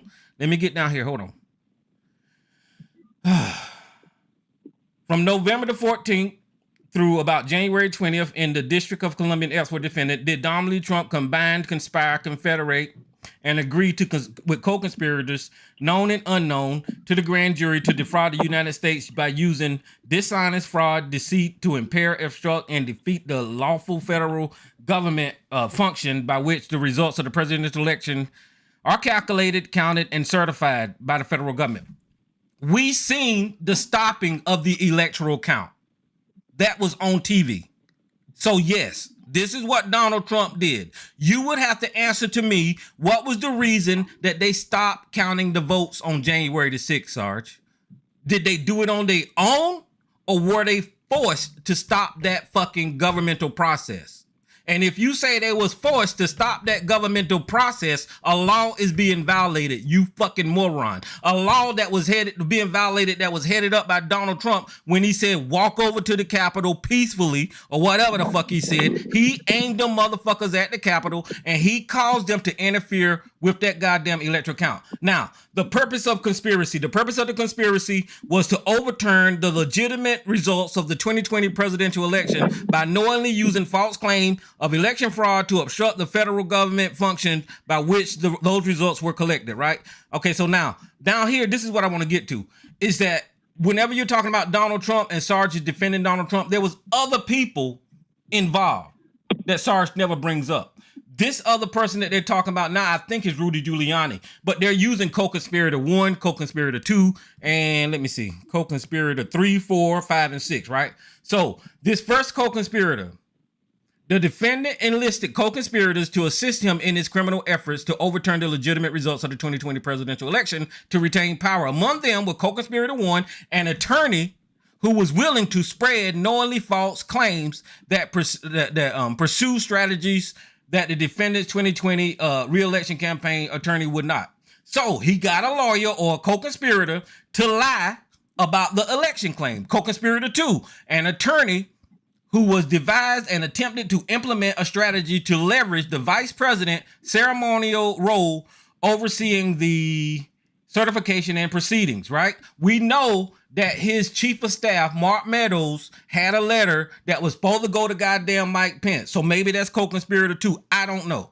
Co-conspirator three, an attorney whose unfounded claims of the election fraud defendant privately acknowledged to others sounded crazy. So that lawyer would be, that might be, what's that guy name? The Speaker of the House, the Speaker of the House, Kevin McCarthy. That might be Kevin McCarthy. So anyway, here's what, here, who was you saying? Kevin McCarthy. Yeah. So anyway, Sarge, right here, I ain't gonna go down all of them, but right here, when you say there is no evidence and they can't prove this conspiracy that he wanted to overturn the election, they've got testimony from at least 6 co-conspirators saying what Donald Trump did, and the grand jury agreed what these people were saying was enough to present probable cause. You know, I mean, I swear to God, I've never seen anybody simply rehash what a prosecutor alleges and then say the proof. You do that all the time, Tyrone. I don't know where you got this legal notion from that rehashing a prosecutor's case proves his case. The purpose of an adversarial proceeding in a trial is to determine who has the better case. Right? That's why we have adversarial proceedings. Don, he lying like a motherfucker, Don. Got this motherfucker up for a minute. Hello, man. He don't say shit. Here's a key piece for you. Okay, we're gonna do Sarge. We're gonna do Sarge, Joe. Wait a minute. Let's do it like this right here. Let's do Sarge, Joe, and then Howard. And whether or not the case can prove whether or not the prosecution can prove their case beyond a reasonable doubt. You don't seem to grasp that because you are a fascist. Okay, so go ahead, Joe. Okay, so I'm referring to Bill Barr's interview yesterday on CNN, and so the interviewer says, which is what Trump's attorneys are saying. They're also saying he was just exercising his First Amendment here. Do you think that's a valid argument in your view? And Bill Barr says this specifically. No, I really don't think that's a valid argument because, as the indictment says, they're not attacking his First Amendment right. He can say whatever he wants. He can even lie. He can even tell people that the election was stolen when he knew better. But that does not protect you from entering into a conspiracy. All conspiracy involves speech. All fraud involves speech. So free speech does not give you the right to engage in a fraudulent conspiracy. This is Bill Barr saying this. No, that's a good response. But go ahead, Howard. Can I go after Howard Tyrone? Yes, ma'am. How you doing, Elisa? I'm doing okay. Hey, what's up, Elisa? And I'm gonna be totally short. I agree with Joe. I agree with Tyrone, and I'm done. If motherfuckers can't feel that, then shit, I don't know what to tell them. This shit is wild. I'm done. Go ahead, Elisa. Oh yeah, Tyrone, this is a very low vibrational conversation, so y'all can have at it. But I just wanted to read something. Sarge asked the question. Trump privately admitted he lost the 2020 election to top aides. Alyssa Farah, Cassidy Hutchins tells the January 6th panel, the former president acknowledged he had been defeated by Joe Biden. Donald Trump privately admitted to losing the 2020 election, even as he worked to undermine and change the results, according to the 2 top aides who testified under oath before the January 6th committee. During the 9th and possibly final hearing, the committee investigating the insurrection shared testimony from Alyssa Farah and former White House aide, who said that week after the election was called in a favor of Joe Biden, Trump was watching Biden on a television in the Oval Office and said, "Can you believe I lost?" to this effing guy. In another clip, testimony from Cassidy Hutchinson, a top aide to former Trump Chief of Staff Mark Meadows. She shared that Trump told Meadows, I don't want people to know we lost, Mark. This is embarrassing. Figure it out. I'm not going to read anymore, but it's a whole bunch of people that testify under oath of SARS to the January 6th commission that he told them, he admitted, they heard him saying he lost. So you ask, did he tell anybody? Is anybody? Yes, people testified to that he admitted that he lost the election. No more than no later than a week after the election. So he knew. So that's to answer your question. Yes, he told people. Yes, people testified that he told them. Yes, people testified that they heard him say he lost the election. So that's to answer your question, Sarge. Continue, Tyrone. Well, yeah, that's the point that I was trying to make with the co-conspirators. But go ahead, Joe. Yeah, let me add one thing. And again, I'm referring to what Bill Barr said yesterday on CNN. And so they asked him about, these allegations of voter fraud. And he says they were chasing down all these things, and I wanted to make sure that the major allegations were looked at and that I had a good sense of what happened. Here's the key part, he says. I also wanted to analyze the votes themselves and see how the voting patterns were in those states, meaning the battleground states. Not only did we not find any fraud of that magnitude, but in the states, and when you actually looked at the votes, they were very clear to me why he lost. He ran as the weakest person on the Republican ticket. Like in Pennsylvania, he came in 60,000 votes below the Republican ticket. So he's losing Republican votes. He lost at least 75,000 Republican votes in Arizona. This is what Bill Barr is saying. He analyzed the votes, and this is what he's saying. He has no reason, to lie about this. So while Sarge has all these misgivings about, the election, he's telling you right here, Trump was the weakest guy on the Republican ticket. He had less votes than the other Republicans on the ticket. So that tells you can't win with that. You can't. The math ain't there. So I don't care how you slice it, what you believe, the numbers don't lie. You can't win if you're running for president and you're the weakest guy on the Republican ticket in battleground states. Yeah, and listen, Sarge, you can go after I say this right here. I understand, but it's not like they took his free speech away. They didn't take away the right for him to challenge it. We know that he challenged it. He didn't agree with the results. You're talking about they didn't allow him to challenge it. They didn't allow him to question it. No, he questioned the hell out of these results. But he just didn't get the results that he wanted, right? So that doesn't give him the right to break the law and force the type of results that he wants. And that's what he was doing by these phony electors calling the Georgia Secretary of State and all of that kind of stuff. And that's what's reflected in this document when you look at these charges here. It's not about his rights being taken away. Of course, that would be easy for somebody to defend if his rights were taken away. But it is clear that they're talking about 4 fucking goddamn counts under 18 U.S. code that he violated: conspiracy to defraud the United States, conspiracy to obstruct an official proceeding, which they did because that shit stopped that day, obstruction and attempt to obstruct an official proceeding, and conspiracy against rights. The conspiracy against rights come in when he's tried to take away the rights with these phony electors, guys, and it was mainly in urban areas. So it was basically the black vote that these people was rebelling against. But Mama's Boy, well, I'll go Mama's Boy and then Sarge. Go ahead, Mama's Boy.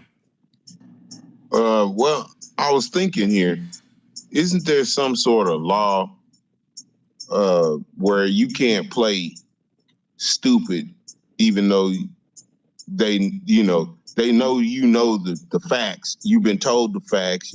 They have evidence of you being told the facts, and you still say, I don't believe it. I mean, there's got to be some sort of legal deal there where, like, because if a police officer pulls you over and tells you speeding, you can't, not get the ticket just because you don't believe you were speeding. So Donald Trump could fake like he doesn't believe that he lost the election, because everybody, he's got lawyers telling him, chief of staff, everybody's telling, he got 8-9 people telling him he lost the election, and he's still saying, no, I didn't. That right there doesn't work in a courtroom. You still gonna get convicted. There's no way you can't act stupid to the truth and think that that's gonna get you off. I'm sorry. So when Sarge, brings that up, because he didn't believe he lost the election. Yes, he did. He just kept using that to keep the shit going on, and even that doesn't work in a courtroom. Well, Mama Boy, what you alluding to, and I just Googled it because I heard it before too, is a legal principle that ignorance of the law is no excuse. And there's a legal principle that says is a legal principle holding that a person who is unaware of a law may not escape liability for violating the law merely because being unaware of its content. And that's exactly what Donald Trump is doing, and his team and the right wing and this dumbass on the line is saying, shit, he didn't know the law, so shit, we let him go. That's bullshit. But go ahead. No, that's what I wanted to bring to the table. Peace, family. Hey, what's up, everybody? What's up, everybody? Sarge, what you got?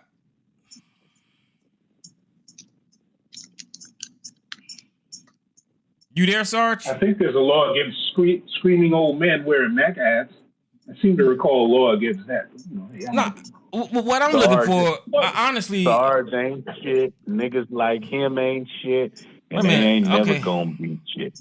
But what I'm looking for is like a real conversation with these guys. You said you don't let me answer. You got anybody interrupting me already? I didn't know you wasn't talking, Sarge. You wasn't talking. So go ahead. Well, I was waiting to get through. You always accuse me of interrupting people and shit. I'm waiting. Go ahead, nigga.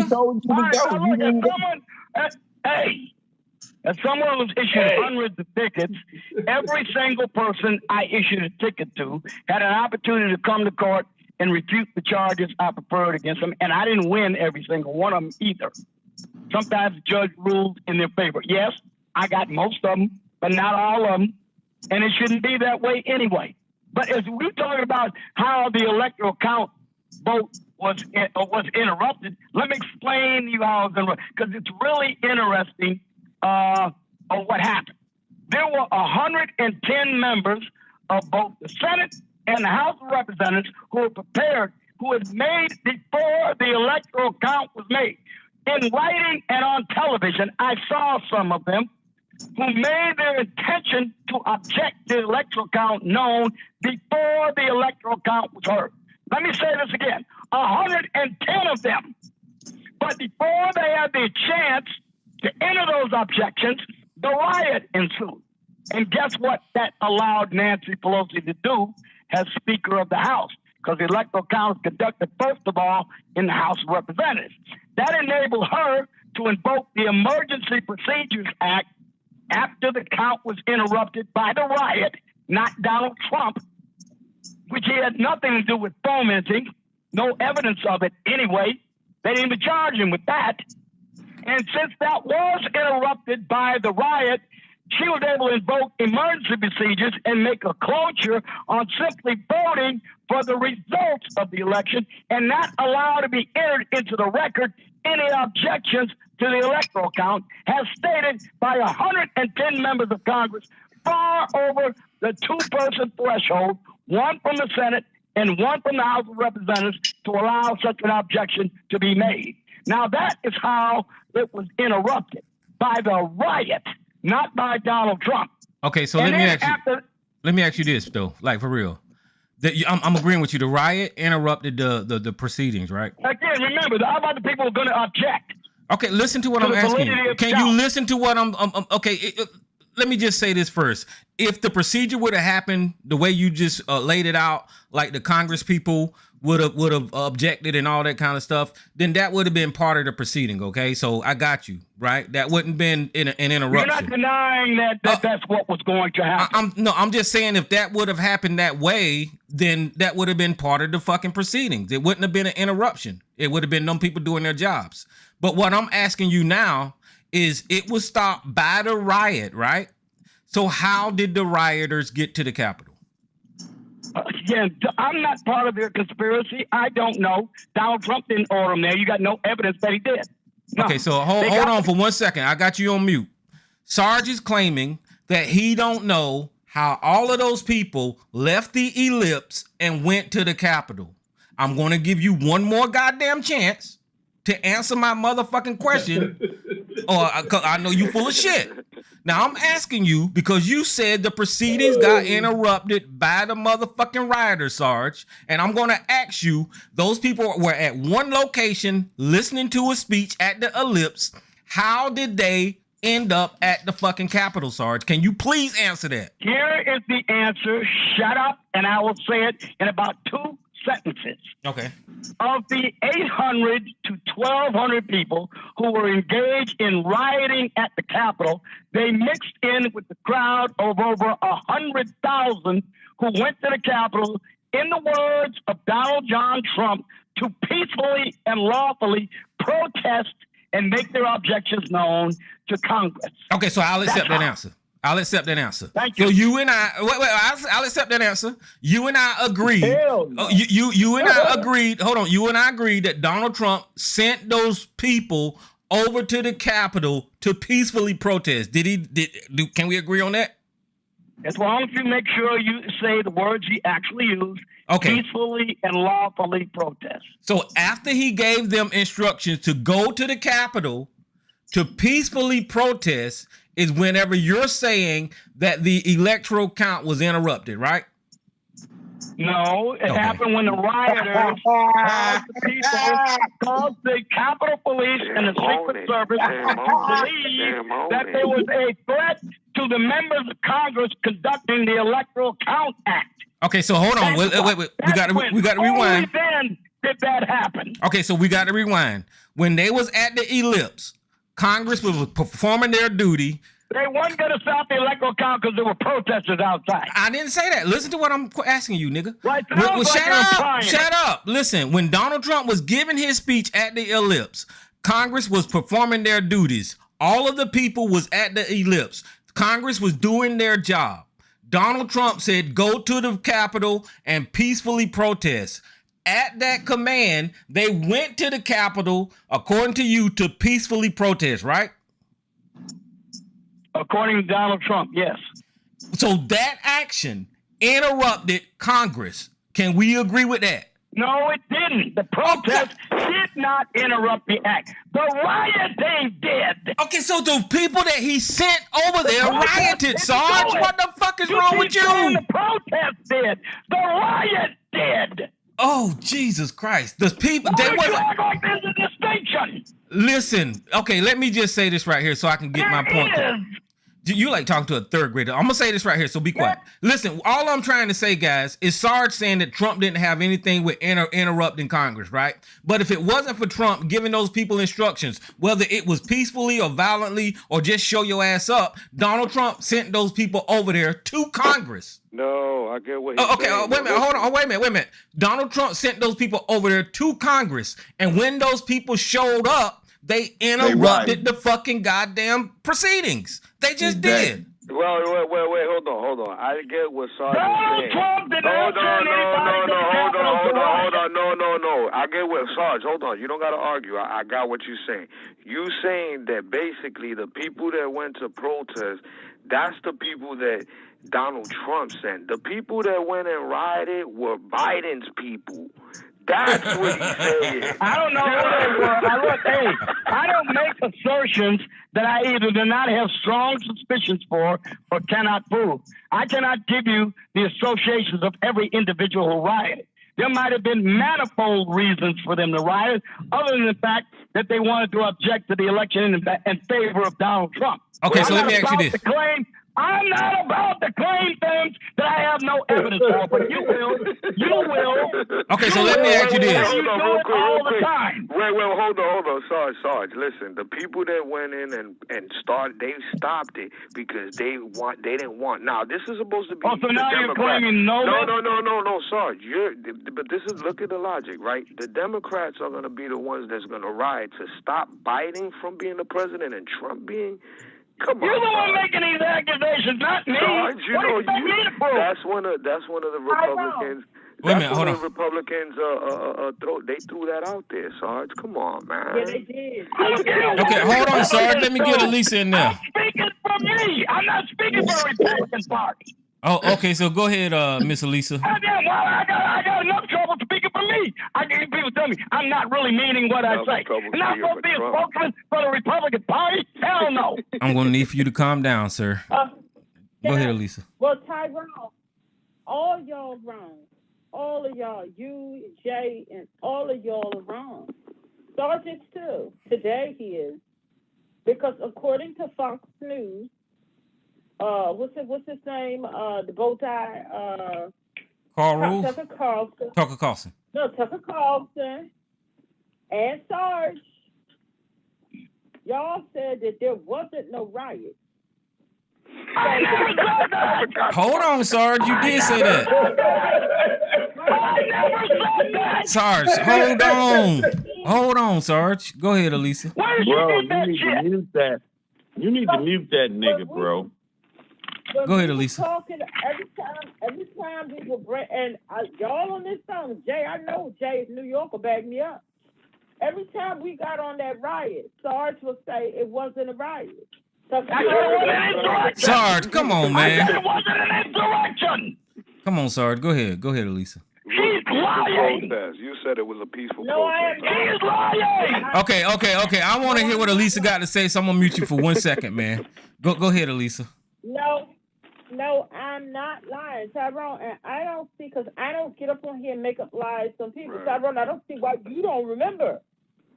Oh, I remember. He said it was a peaceful protest. You are exactly right. Yes, he he said it did. was a peaceful protest. And that some people got a little rambunctious, so that's just my word, but that's the word what he was saying.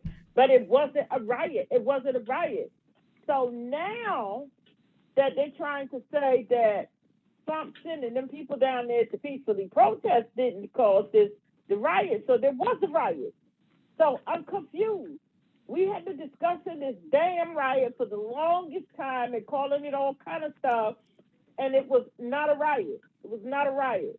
But today, it's a riot, and y'all know I'm telling the truth. Y'all know I'm telling the truth. No, you are because they before all of this right here, they said that they peacefully walked through the thing. As a matter of fact, Tucker Carlson just got those videotapes, right? And he cherry picked pieces of that videotape from the Capitol, and he was saying that the police let them in, and they were just the shaman, was let in, and they were just peacefully walking through there. So Sarge was saying that same shit. Hey, Tyrone, Sarge said it for about he said it for about 2 weeks. He was running on that, and then Sure did. when the visuals of all them cops getting fucked up and all that stuff started coming out, that's when Sarge said it was a riot, but the protesters wasn't one rioting. They didn't have anything to do with it. It was Antifa and all this shit that did it, right, until them Proud Boys started getting arrested. And he's been backing up ever since. And Sarge want to try to act like he always been on that point. Sister Lisa is absolutely right. You lying son of a bitch. Oh, go ahead, Sarge. Let me tell you what I said. Let me tell you what I said 1,000 million times. What I've said is, as y'all think math is racist, I know you don't want to believe this, but the Department of Justice identified over 100,000 people at the Capitol for protest. That same Department of Justice said, out of that over 100,000 people there to protest the election, 1,000 to 1,200 of them may have engaged in riotous activity. Now, if you do the math, which I know you think is racist, that would mean about 1% or 10% at the most of those people were riotous. That's what that would mean, if you can do math. Now, if you can't, you're going to say the whole damn crowd was riotous, and it was, in fact, a mostly peaceful crowd, according to criteria established by CNN when they stood in front of burning buildings and said the protests were mostly peaceful. So I'm going by that criteria. Now, so hold on for 1 second. Hold on for 1 second. That's neither here nor there, because this is all a distraction. You told Okay. me what I said at the very beginning of this thing is literally a distraction from what happened. Okay, And so hold on. Listen. Is what stopped the electoral count vote. Okay, so shut rioting, up. Not Shut the up. protest. Shut up. Listen. When years ago, you came on here and said Black Lives Matter was chanting, throw them in the pan, fry them like bacon. You said that that's what Black Lives Matter was saying. You said that Black Lives Matter was burning down courthouses and police stations and police cars. You said that Black Lives Matter was violently beating people in the street.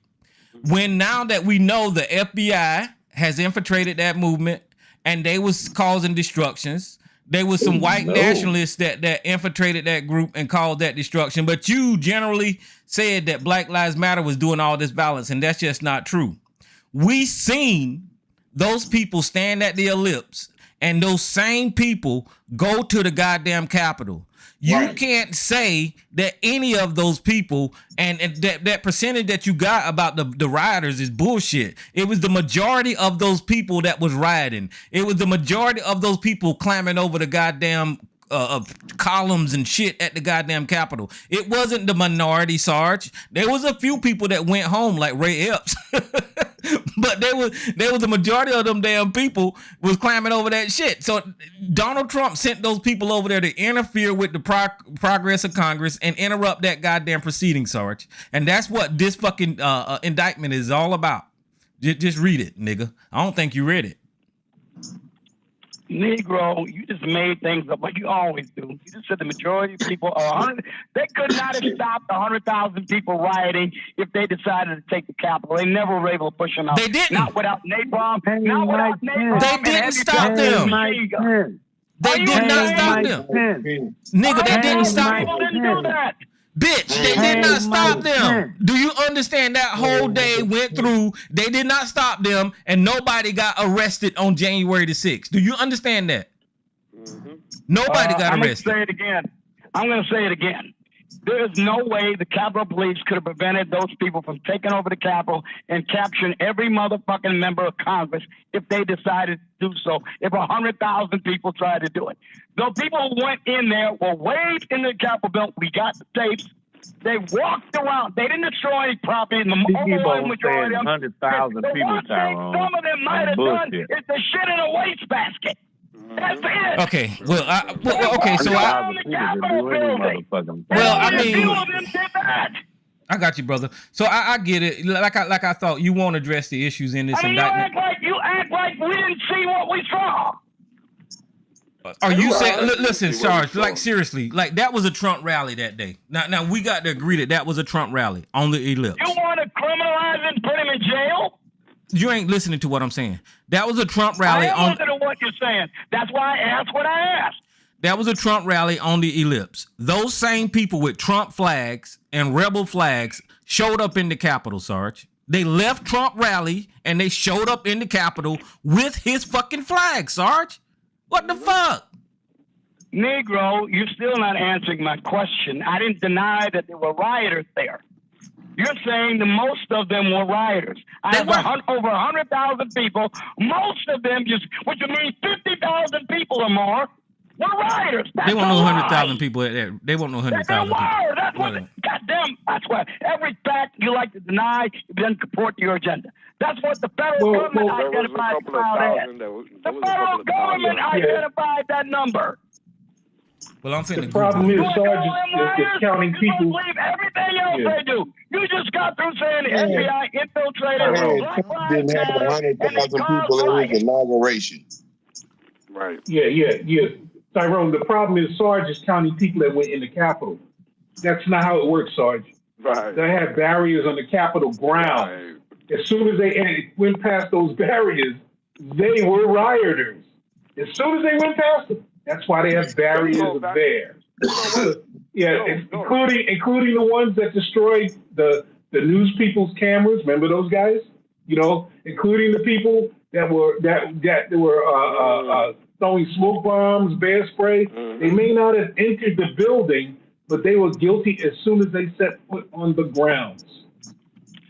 Well, I mean, I would like to know if Sarge was one of those officers and he was put his police uniform on or his police hat on and put himself in that position, and what does he call them if they do the same acts? How would you deal with Good that, point, Sarge? Jay. Hmm? And I haven't said There's this goddamn thing different said since you ever asked me this question the first time. That are still going to the doctor today. They couldn't believe how these fucking white people were acting. They hurt them. There's officers that got killed that day. Hurt and killed. There's ones that have quit the force. And Sarge don't give a fuck about that. I thought he was a constitutionalist. I thought he served the people. The outrage. He don't give a fuck. Me the shit. Sarge don't give a Well, I mean, fuck. let me correct myself. It says this. Well, this is just a Google search. It said 120,000 people was there. Yeah. Again, most of them were not rioting. Overwhelmingly so. And Howard. Sarge don't give a damn about them officers. Can I say something? I just wanted to say this one part. Okay, Sarge, whatever. But I'm not going to let you separate a protester with a Trump flag in his hand beating the dog shit out of a cop. So some of them protesters were rioters. I dare say most of them. But I get that to you because I saw some white men grab their white women and get the fuck up out of there. So I give that to you. I get, okay, let's, whatever. But I'm not going to let you get away with that, bro. Some protesters were rioters. And you ain't going to get away with that, bro. Well, here's the problem.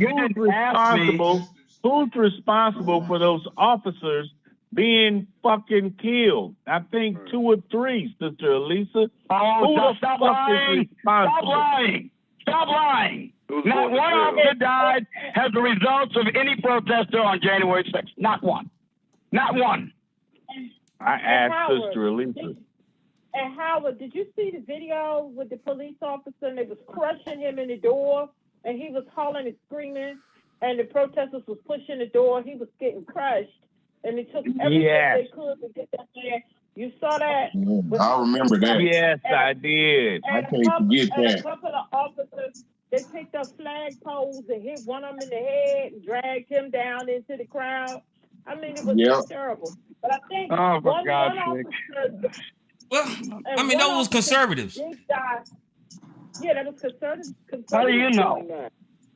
They were conservative. Wait a minute, you just said FBI infiltrated BLM, but they couldn't have infiltrated January 2nd. But they did infiltrate BLM, and they're responsible, according to you, for most of the rioting of the 3 months of riot that killed 24 people and did $3 billion worth of damage. Okay, so let me correct what you're saying about me. That is not what I said. Shut up. Listen, I'm not saying that the FBI wasn't on January 6th. I'm not saying, but I am saying that they were in BLM because they did a whole article about it, about this guy in the fucking hearse riding around giving out weapons to black people. So they we know that. So they probably was some FBI in the crowds with the Proud Boys because, you know, that's what the hell they do. They was probably in the crowds with the Oath Keepers.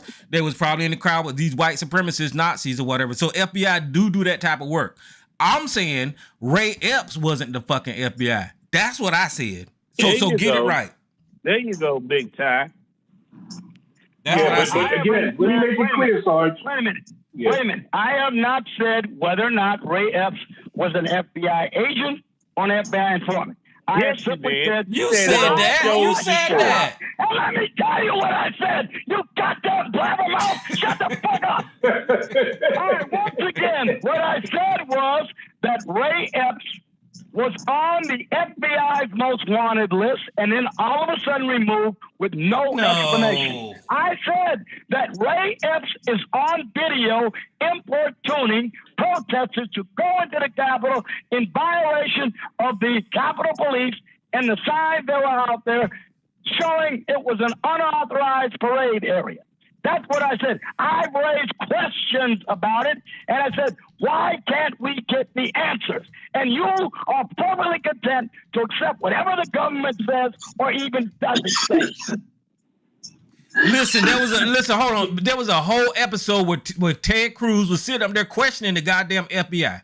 And because the FBI cannot say yay or nay to who's undercover or who's in the FBI. Okay, shut the fuck up, nigga. You know what the fuck I'm talking about. Ted Cruz stood there and questioned that FBI personnel about Ray Epps. And she can't answer those questions that Ted Cruz was asking her because that ain't what the fuck they supposed to do. The FBI ain't supposed to answer any goddamn question about personnel and all that kind of bullshit. But when Ted Cruz asked her, was Ray I on the rolls of the FBI agent said, I cannot answer that question. When Ted Cruz asked her, did the FBI have Ray Epps monitored or some bullshit? She said, I can't answer that question. And he asked her a whole bunch of questions that he knew the FBI couldn't answer. Tucker Carlson used that to put on his show and say, see, this guy's an FBI informant. Sergeant ABC used that same goddamn soundbite and came out here and said, see, he's an FBI informant. When they know the FBI can't answer questions about fucking personnel. So you lying, nigga. There is no information that the Senate Judiciary Committee cannot obtain in closed session. If the FBI wants to go in a closed session for select members of either House or the Senate Judiciary Committee, they can go in there and they can answer those questions. You're a liar. They can. Not in an open hearing like that. Sorry, that was in an open hearing. Christopher Ray told his agents to stonewall him, and they let the lying motherfucker get away with it. Lie. You full of shit bastard. You lying. Not in an open hearing. They can't answer questions like that in an open hearing, and that's what that was, sir. So you need to stop. That's what I said. I said they can get the information in a closed hearing. Okay, it wouldn't have did the public no good to be in a closed hearing. Ted Cruz know that. He's just as okay, don't talk when I talk. It wouldn't have did no good to get the answers in a closed hearing, and then Ted Cruz came out there and told the truth. Ted Cruz wanted to use that as an opportunity for the FBI to either confirm or deny about Ray Epps, so he can use it politically. I am responding to your saying the FBI can't tell the Senate these kind of questions. You're wrong, Tyrone. They can. It's just the mechanism by which they choose to reveal it.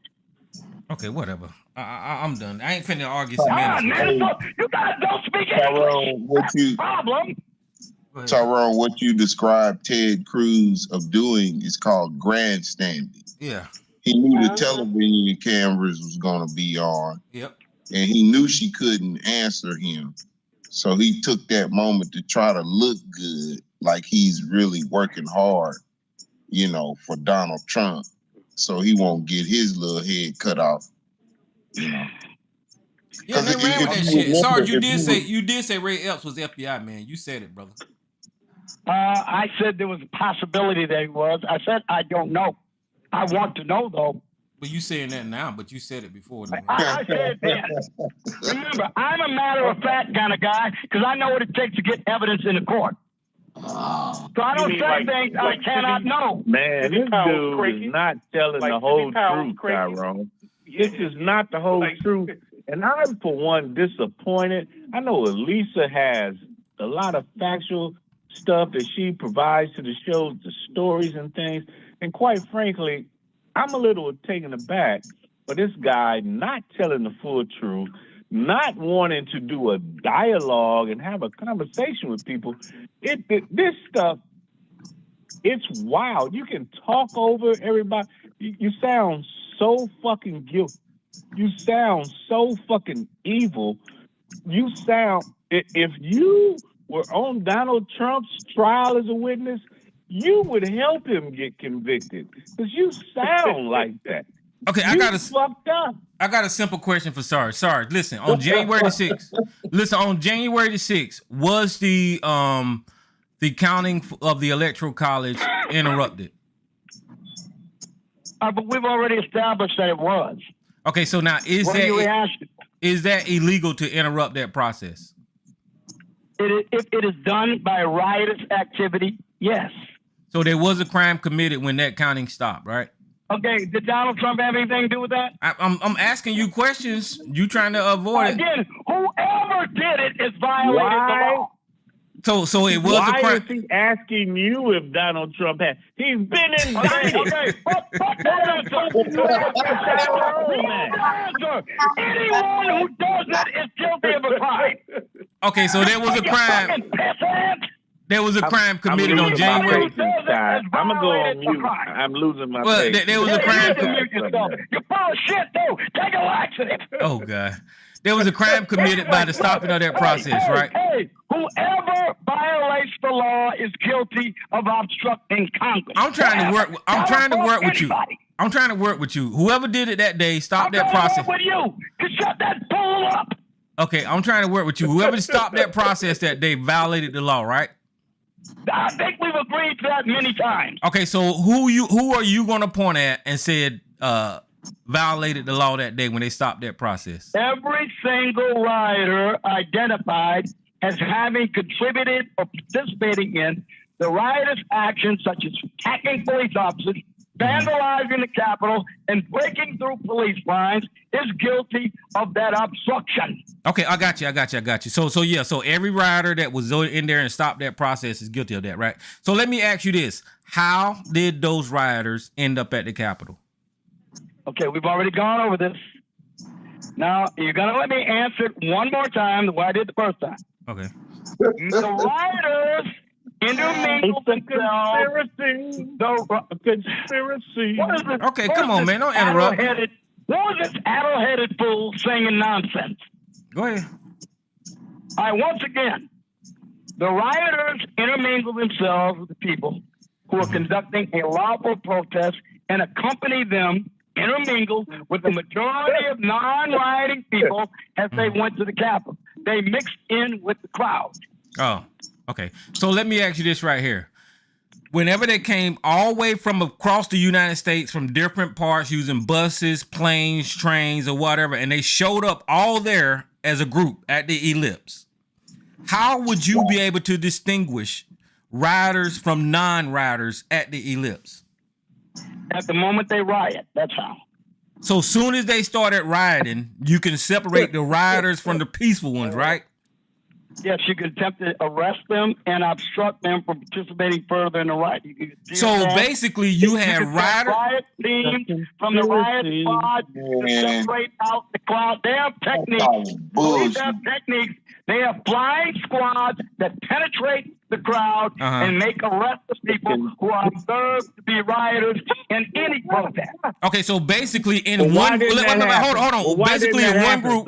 Listen, hold on for a second. In one group of the 100,000. Tell me to shut up so I can hear your question. Listen, in one group of 120,000 people, right? In that group, you had two different groups. One that was rioters and one that was peaceful, right? Essentially, yes. So that one group had two different types of people in it, right? Yes. Okay, so you're telling us right now that you are able to distinguish out of that one group who was violent and who wasn't, right? I didn't say that. Okay, so what are you saying? What I said was that everyone has the right to protest, including the rioters, up until the point where they start rioting. When they start rioting, they are no longer protesting. They are participating in an illegal act and given the consequences. Let me ask the question. Let me ask the question. Proceeding. Okay, go ahead, Howard. Were the rioters Trump supporters? I don't know until you arrest them and ask them. I got a question too. How do we know what a false flag is and what isn't? Yeah. Well, you say every other thing. So they were Biden supporters. They didn't want to get Biden. I don't know. They might have Biden supporters. I'm not the one making the claim. You are. No, I'm not. But you know who are? Those motherfucking people that indicted him. Well, then hold them responsible for it, not me. How about that? They know. For saying that. They know. Me responsible for saying it. And goddamn it, they didn't. I'm not saying it. You got me here, and I'm not saying it. So let me ask you this right here real quick. Hold on. Was there any... Wait a minute. Hold on. Let me ask you this. They indict that pink bitch. Okay, hold on. Howard, you always try to bring the show down. We just having a listen to what I'm saying. Sarge, listen, was they any peaceful protesters that showed up inside of the Capitol? Yes. No. So now let me ask you this then. Fuck that shit. Hold on. So let me ask you this. By the peaceful protesters showing up inside of the Capitol, are you saying that didn't stop the electoral counting? By that point, it's already stopped. By the time when people were being waved into the peaceful ones who were being waved into the Capitol by the Capitol Police, we could see it on the video, who were accompanying protesters around the Capitol building. We can see it on multiple videos. So those people had a reasonable belief that they were being allowed in the building by people with the authority to admit them. okay, so was they first or were they second? Was there a wave? Was there a wave of peaceful and then a wave of violence and then a wave? How do you know? How can you distinguish who from who was peaceful, who was? You can certainly infer it by their actions in the building and by the testimony of the police officers who accompanied them around the building. And Okay, so on that day, wait a minute, hold on. On that day, listen, on that day, at the bottom of the steps, they had barricades, right? Which means that building. Wait a minute, hold on. Which don't stop me from talking, nigga. I'm trying to have a rational conversation with your ass. On that day, they had barricades at the bottom of the steps, meaning the building was closed, right? Right. He got more answers than Trump. Okay, so anybody that showed up in the Capitol that day was basically breaking the law, right? Not necessarily. I'll explain to you why. Okay, go ahead. Why? And that's what my question comes in. Hold on. Stupid nigga to shut the fuck up for a microsecond. Yeah, go ahead. Let him get it out. He just babbles. He babbles. He didn't say anything meaningful. I just have a simple How many question. people on the grand Let me jury? explain to you. I just want to know how many people on the grand jury. Okay, hold on, Howard. That is dumbass babble. Go ahead. All right, once again, there is a term in the law called entrapment by estoppel. That is when a person reasonably relies upon the words or actions of an authority figure with the authority to perform a certain act, and then later on, they charge him with the crime after that person, in good faith, relies on the action of the agent with the authority. Let me give you an example of January 6th. For me, I'm a traffic Is that in Trump's paperwork? That's not in Trump's paperwork. Why you keep interrupting? I'm gonna mute your ass now. Goddamn. Next time he does it, I'm just hanging I'm up. just saying, if that's not in Trump's paperwork. Okay, go ahead. Shut up. Go ahead. I don't know why you keep One more interrupting. time. Go ahead. One more time. I'm at a traffic signal. Traffic signal is working. But for whatever reason, because there's a problem down the road, I've got traffic stop. Usually you work with one other officer. You can run what's called a D-file. And you are directing traffic in conflict with the traffic light. The people are looking at me, waving it through. The red light says, the light says red. And I'm telling them to disregard the red light and come on through it. They are relying on my authority as a uniformed police officer, a state police officer with a big Stetson hat on, to say, don't worry about the light. You are now required to follow my direction. And I wave you through the lights in violation of traffic signal, which you are ordinarily required to obey. A similar situation happened with many of these people on January 6th. Okay, so sorry. Listen, I heard your analogy, right? I heard your traffic analogy. Listen to what I'm saying, brother. Your traffic analogy has nothing to do. There is no type of comparison to. Can I see? I listened to you talk. You told me to tell other people to shut up so you can talk. So you shut up and listen to me. Your traffic analogy has nothing to do with what happened on January the 6th. For the simple reason, there was a plain barricade in front of the people. Exactly. The building was closed for that day, so Congress can perform their duties and count the electoral college votes. No one was allowed inside of the Capitol. Right. It was not allowed for anyone to go inside of the Capitol. Hence, that's why they busted the fucking windows. No one was allowed in the fucking Capitol, right?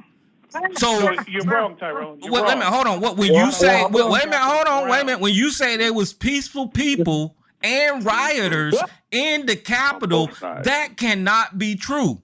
Because once they went past that barricade where all of those fallen cops was, once they went past that barricade where they not authorized, see, you're trying to draw a narrative that there was peaceful and rioters. There was all fucking criminals, Sarge. Once they passed that barricade. Exactly. Exactly. And Tyrone, you stole my He ain't thunder. gonna talk about them cops that died. He ain't gonna talk about that. Former Tyrone, supposed you to be stole a my former thunder, cop. man, because that was because my whole question was.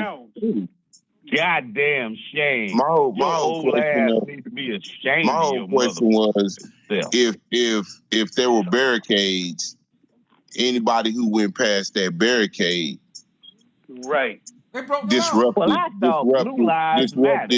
Apparently, they don't matter Congress, unless it's Donald because they Trump. broke the law, and they should all pay for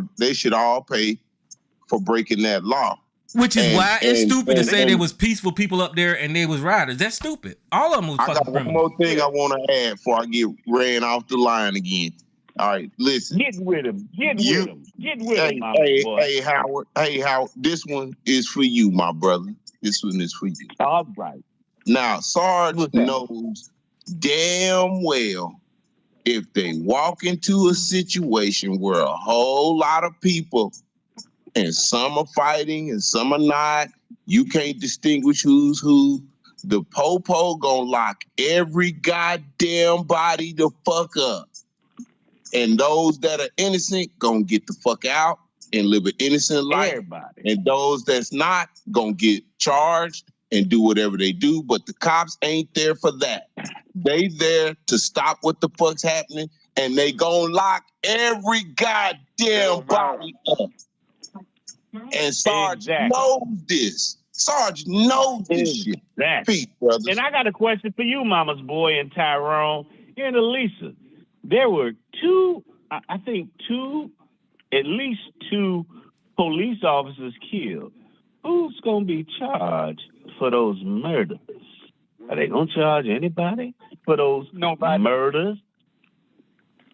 Well, they actually got a lawsuit for Sister Elisa and Tyrone. They actually got a lawsuit out against Donald Trump. There's like a class action.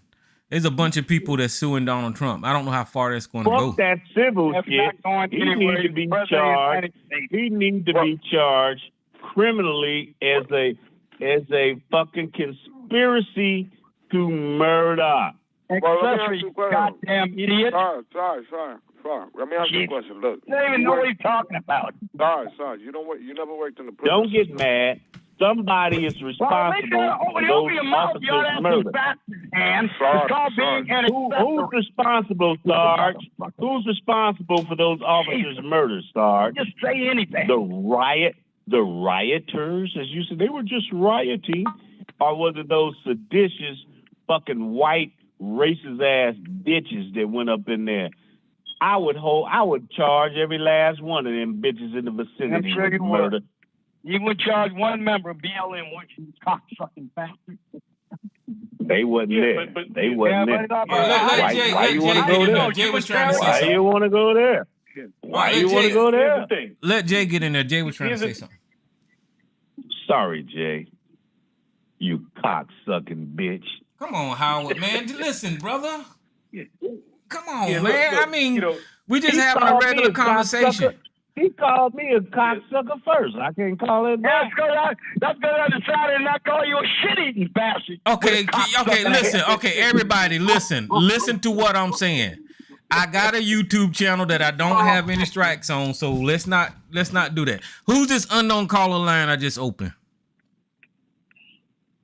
I don't know if that was me or not. Just because I'm just listening. I'm sorry, bro. Yeah, no problem. Go ahead. Hit his ass, cuz. Go ahead, Jay. Hey, baby. I'm just listening to Sergeant. Nah, I wanted to say real quick, you guys need to understand how federal buildings are structured. Like the Capitol there's a big, wide, long, like I don't know what you call it, the grounds in front of it, and there's a, if I remember right, there's a park across the street.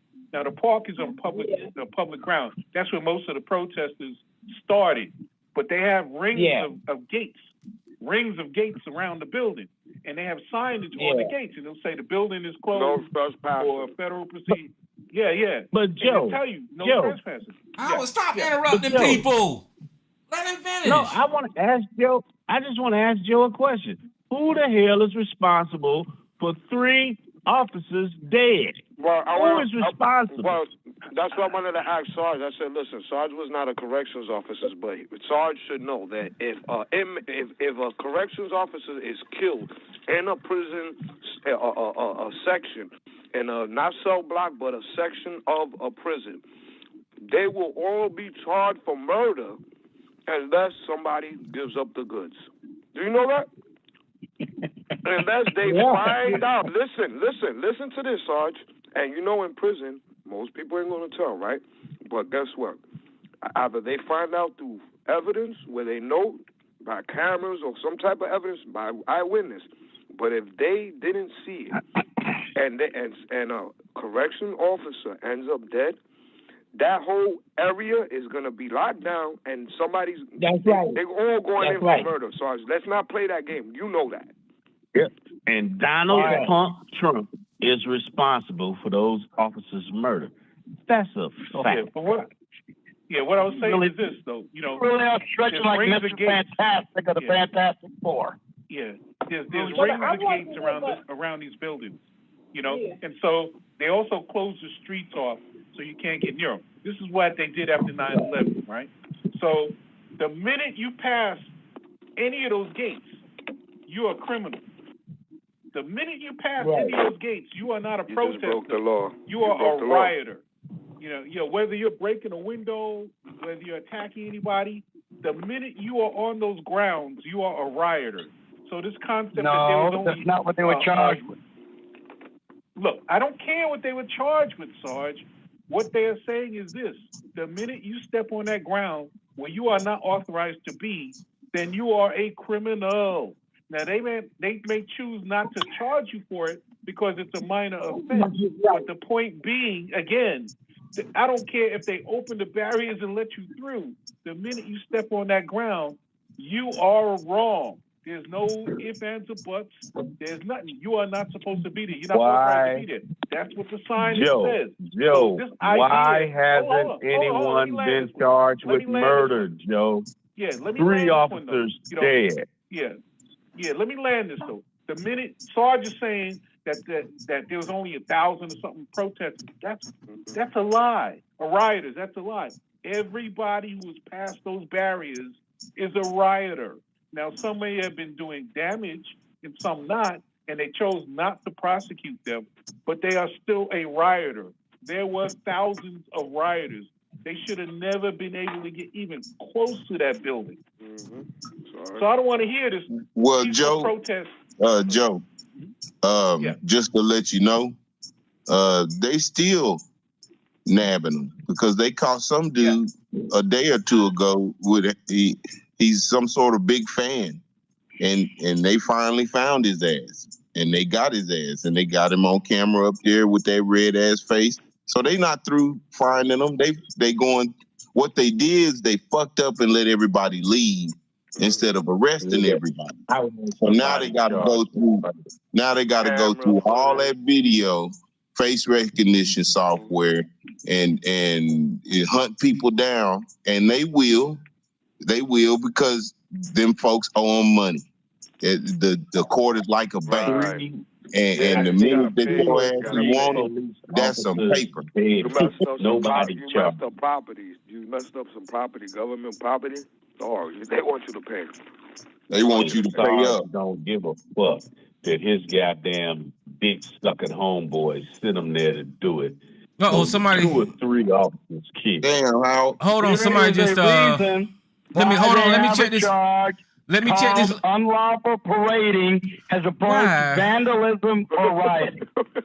Why don't y'all hear me talking? Y'all don't let me. Can I run my damn show, please? Hold on for 1 second. Who's this caller? Hello? Hello? Hello, hey, who this? Right, How man. you doing? In response to about the Capitol building, I think that a lot of people had the, were probably there that left early, But I agree with whoever was saying that as soon as you get on the grounds that it's an offense, because that's a big ass complex, Like, it's not easy to get into a Capitol building. Like, they had to make that decision. So let me ask you this right here. What gave those people that day the mindset to go to the Capitol? What mindset? Yeah. I'm sorry, I didn't hear you. Yeah, well, what made those he people don't know what what made the those fuck people is going on. decide to go to the Capitol that day? What kinds of people? I Huh? mean, they're probably going to be aggressive, like Well, aggressive. no. Can I ask the question, Go Tyrone? ahead. All right. I'm sorry, I can't really hear you. The people that were at the rally left the rally at the Ellipse, and they went from the Ellipse to the Capitol. Something caused them to do that, and we're trying to figure out, how you feel. What caused them to leave the Ellipse and go to the It was a Capitol? white man just like him that you talking to right now. A white man right now like him that he's talking, that guy right there, he probably was there. Were you there, sir? You talking about me or the other guy? Yeah, were you there at the Capitol too? Because you sound like you were there. I'm saying Trump probably sent those people. Well, see, you know what? Listen, Jay, it's gonna happen. But I just want to at least say this: I respect what that man said, because we got a white man on our show regularly. He won't even say that. What that happened, What's that indecipherable statement supposed to mean? Hey man, just because you can't read hieroglyphics don't mean other people can't decipher what the fuck I'm saying. Because I speak English infinitely better than you. Because you barely can't speak English. I ain't that nigga to be fucking with, Sarge. I'm not that nigga to be fucking with. Leave me alone. I'm gonna fuck with you. It's a good Whenever night. you haul your dick out, I'm gonna slash that motherfucker off. Here we go. That's how I'm gonna fuck with you. Sarge, calm down, all right? Calm down, Sarge. I'm here to stupid nigga making these silly accusations. And I'm supposed to sit here and just take. Come on. Well, Sarge, listen. Hold on, I'm gonna say this one word. He's addressing me. He's addressing me. Let me just finish and quit addressing him. That's all. I just want to let you know what you're dealing with. I just want to let you know. I just want to let you know what you're dealing with, Sarge. Okay, so I'm gonna tell you these simple words. I'm over here drinking a Red Bull, and you're trying to start a All right. Okay. One at a time. Listen, there are too many people talking at one time. Think about it. We got somebody listening on YouTube. Yeah. Go ahead. Let me just ask Sarge a question real quick. There were 2 to 3 Capitol police officers. Hey, Blue Lives Matter too. No one has been charged with those murders. Who do you think should be charged, if anyone? What's your statements on that? 2 or 3 officers were murdered that day. No one I'm not going to say a goddamn thing till you tell me you're willing to shut up for the next 55 seconds. Wait a minute. Let me say this right here. I'm not saying a goddamn thing. Listen, Howard, nobody won't killed on that day, right? Listen, let me tell Howard this. Can I finish? Listen, Howard, nobody was killed. No police officers was killed on that day. What happened was, after that event, there was trauma, and somebody had a heart attack after the event. So that's still a murder. Okay. Well, all right. Go ahead, Sarge. Yeah, hey, didn't one guy commit suicide? Yeah, shit like that happened. Yeah. God, man, I'm so glad you guys don't have access to the weapons of the law. The law will be whatever you decide you want it to be. You just make it up to fit however you want to frame somebody. Bro, your Okay. argument is specifically with Howard. He framed And you himself. constantly saying y'all, man. Stop that. Well, listen, Howard Donald Trump is just the worst symptom of it. Sarge. Donald Trump brought this upon himself. We didn't set him up. We didn't put the shit that he did. Listen, all this shit we don't tell know anybody to write it. from a can. Listen. We don't know this dude from a can of paint as far as personally him talking to us in a conversation for us to try to set him up. He set himself up. That's why he's indicted for the third time, going on the fourth to Georgia. He's on the motherfucking train to Georgia, like motherfucking the Pips, man. Gladys Knight and the Pips, bro. That's what you believe. Yeah, I don't believe You that. on the midnight He can't believe that. I don't believe that. He can't hide behind. You believe that. I don't believe that. I don't believe that. He can't hide behind. You do. He can't hide behind a mafia defense. See, this is the same defense that these mafia guys. yes. I didn't tell anybody to kill someone. Well, yeah, Sarge. And earlier, the reason I was asking you all those questions, right, is because you kept trying to validate some peaceful people against some. I answered every one of them, didn't I? Okay, hold on, brother. I answered every single one. Okay, you didn't do that. You did not do this when somebody else was talking. So don't do this while I talk. So shut the fuck up. Listen, you kept trying to validate innocent people and rioters. You trying to separate those people, right? But what my point was, I give you credit for people who did not cross that line where the barricade was. But once somebody crossed that barricade line and they showed up in the Capitol that day, that helped stop and obstruct the proceeding that were going on that day. Whether they pissed in the hallways or not, they crossed that place where they weren't supposed to be, broke the law, and because of those actions, in part, the proceedings stopped. Sorry. So you can't say that there was some innocent people, there was some violent people. All of them people that was in that Capitol that day need to get charged with crime. And we started out, I think we are over 1,000 people now getting charged, right? And Right. I told y'all when this thing first happened and they was doing these misdemeanor charges and trespassing charges that they was going to work their way up the ladder. And that's exactly what they did. Now, what these politicians is scared of, like Marjorie Taylor Greene, Matt Gaetz, Lauren Boebert, they're scared of if Trump go down, they asses is going down. There's nowhere in the fuck that Marjorie Taylor Greene wasn't a part of that insurrection. As she rallied up people to go to Washington, they bought buses, all of that bullshit to get them people up to Washington. So you hear them people supporting Trump because they know if Lindsey Graham, that motherfucker Ted Cruz, all of them people helped rally them people to show up on January the 6th to cause this fucking coup or attempted coup on Washington, D.C. So they worried about Donald Trump, and that's why you're hearing all this misinformation right now. That's why they feeding all that shit into Sarge's head so Sarge can actually repeat this shit when he come out here. We seen it with our own eyes. We seen that these people tried to overthrow our fucking government. We seen that shit with our own eyes. And they didn't go there on their own. They didn't just wake up one morning and say, I'm going to show up in Washington and shit in the hallways of fucking Capitol. They didn't do that. They was instructed to. It was a plan. There was meetings. There was rallies. And then there was an event. And Donald Trump was the keynote speaker at that event. Donald Trump gave those people instructions to go over to the Capitol. Now, I'm not going to blame him for them going in there tearing down everything, right?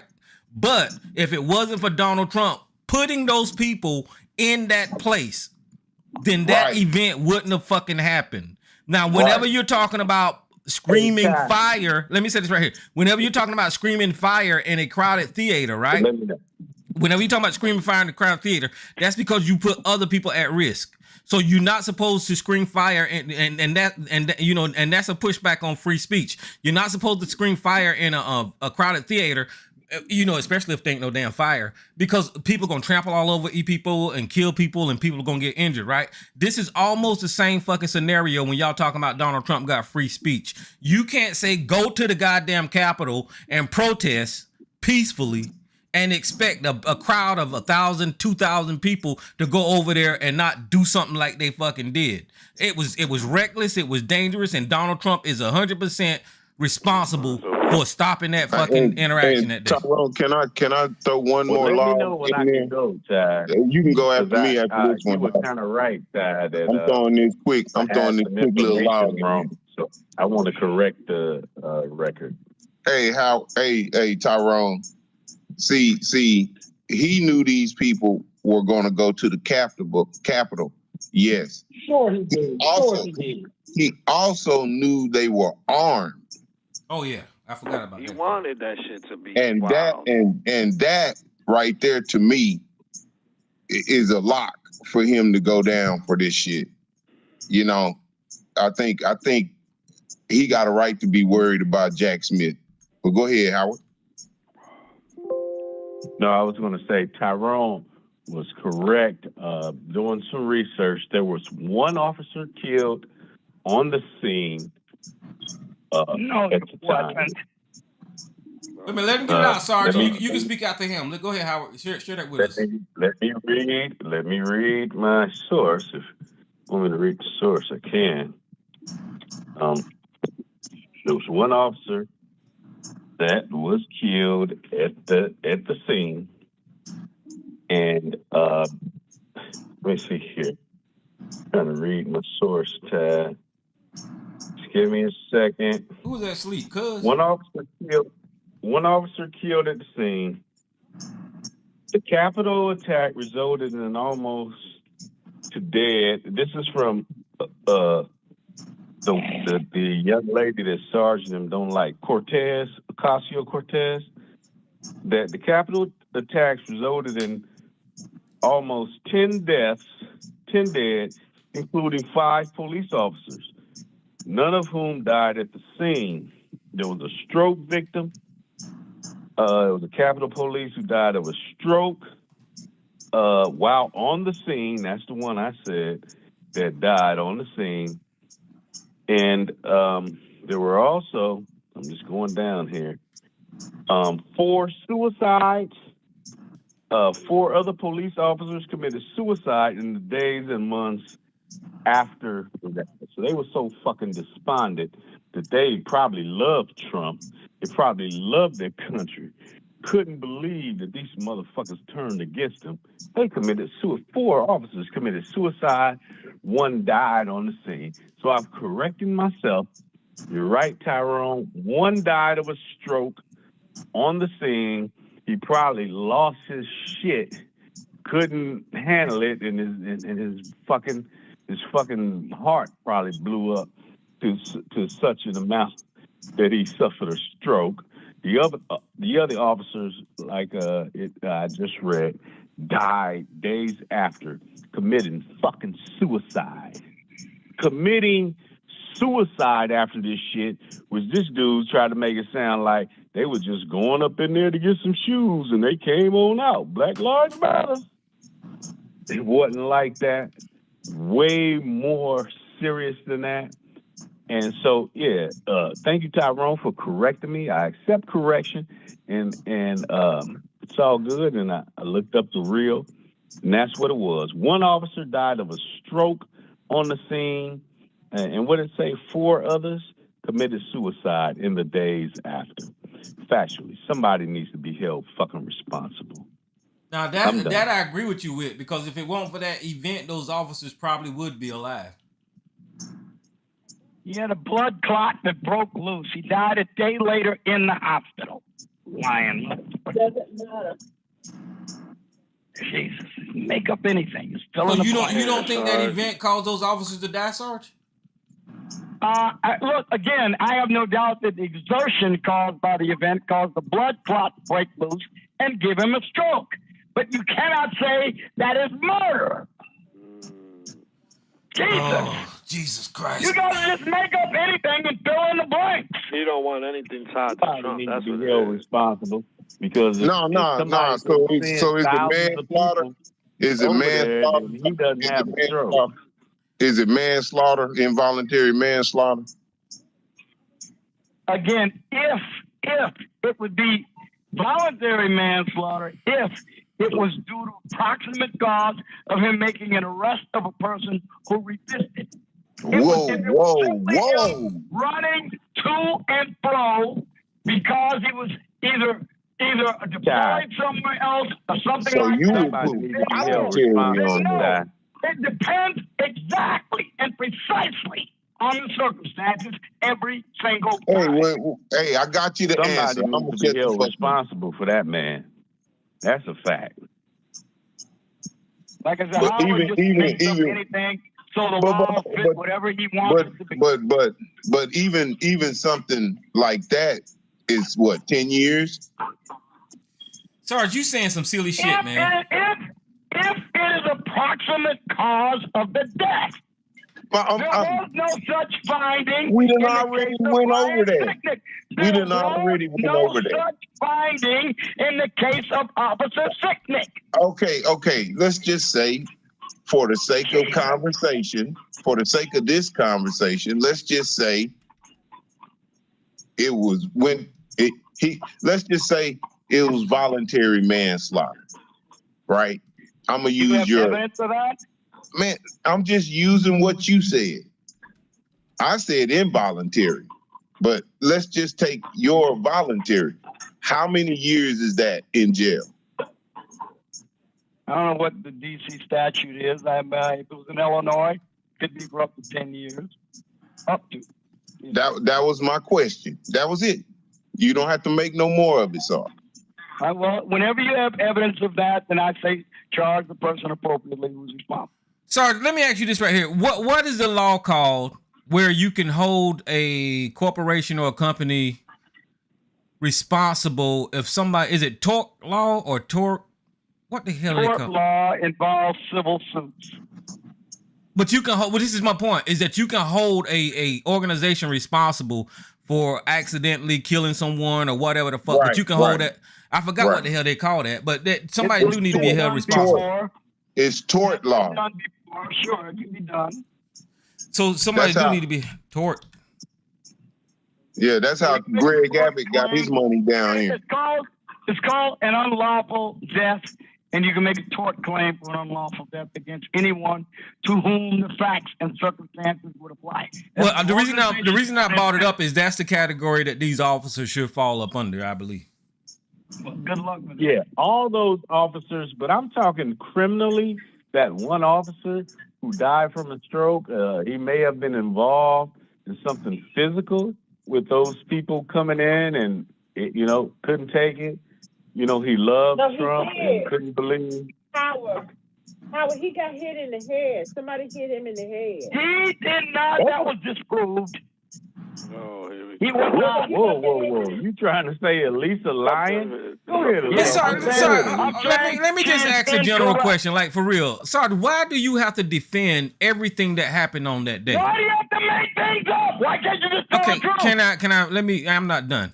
You're defending everything that happened on that day, right? Everything. We telling you that they broke the law. We telling you that they broke the barrier. We telling you that while they was in the Capitol, they interfered with the fucking proceedings. And now we're telling you if those officers wasn't involved in this fucking insurrection that day, then they would not probably be dead. And you're sitting up here trying to come up with excuses. What the fuck? Over? Did they do anything wrong that day? Huh? If you would stop making fanciful statements, I would deal with matters of fact. You didn't let Elisa finish. Someone says that Brian Sicknick was struck in the head and the medical examiner says he was not, that is a factual misstatement. I'm not going to call Can her you right. let Elisa, You're right. Can you let Elisa finish? Jesus. Yeah, you're right. You're right. Okay, you don't have to get so upset about it. Damn, man. Elisa, can you just finish your statement? Everyone attacked me. They say, why are you defending this? Why can't you deal with the matters of fact instead of making shit up? So we got to spend time with that. Sarge, why can't you just let her finish, Sarge? Can you let her finish? Is that okay? I'm talking to you. Why are you yelling? Me? What the hell I do? I'm talking to you. Can you let her finish? She's bringing some clarification. Hey, man, just let her finish talking. Okay, just let her finish talking. She admitted it. Just let her finish talking. Let her finish talking. But just let her finish. Medical examiner finds USCP Officer Brian Sicknick, because at first they were saying that he was hit in the head, but he was attacked. Allow me to finish. Died of natural causes. The USCC accepts the findings in the District of Columbia's Office of Chief Medical Examiner, Officer Brian Sisnick, died of natural causes. This does not change the fact Officer Sisnick died in the line of duty, courageously defending Congress and the Capitol. The department continues to mourn his loss. He was, because at first they would say he was hit in the head, but they're saying that that's not what caused his death. It was he was actually Sister Elisa, he was actually sprayed with the irritant out of that same fire. What do you call it? The fire, fire retardant extinguisher. Yeah, the fire retardant that's in the extinguisher. He was actually sprayed with that in the face, and that caused him to go into some cardiac. Well, I'm not gonna say that because they characterize it in the line of duty. Because they characterize it in the line of duty, I mean that means that January 6ers has something to do with that. That's just Tyrone. That's all you need to know. That's all you need to really know. You shouldn't be arguing anything else. If they say he died in the line of duty and his duty was protecting the Capitol, bingo, bango. He suffered 2 strokes within 8 hours of being sprayed by that shit by the Capitol rioters. 2 strokes in 8 hours, and ain't nobody been fucking charged. That was my whole point. Nobody been charged. But go ahead, Sister Lisa. Oh, and he was also hit with it as well. But that's not what killed him. They're saying that natural causes did it. But I'm not a doctor, so I don't claim to know anything like some people do that I know I don't know. But he was hit with the extinguisher. He was sprayed with the extinguisher. Then some hours later, he died of natural causes. Well, none of that makes sense right there. That don't make no sense. It don't make sense at all. The Capitol Police investigators said he was not hit with a fire extinguisher. I read their report. He was not hit with according to the Capitol Police investigators. They have that shit. Struck with a fire extinguisher. They have that shit on tape, brother. Look, take it up with the Capitol Police investigators. That's the report. Nigga, you take it up with the Capitol Police. Because your boy. Fuck you. Sorry, what happened to the thin blue line, brother? Ain't you supposed to be on the police side? You are really a piece of work. Wait. Ain't you supposed to be on the side of the police, Sarge? I mean, come on, man. I'm on the side of the truth and the facts. We're talking about a fallen officer here. Again, I'm on the side of the truth and facts. You guys are always telling me that police lie. You always tell me. Can you stop screaming? Can you please stop screaming? Please stop screaming. Y'all niggas, you tell me the police always lie. They do lie. Well, hold on. Wait. Hold on. I got to jump on this one. Hold on. Shut up. I got to mute you. Shut up. Listen. Now, Sarge is saying that we tell him the police always lie.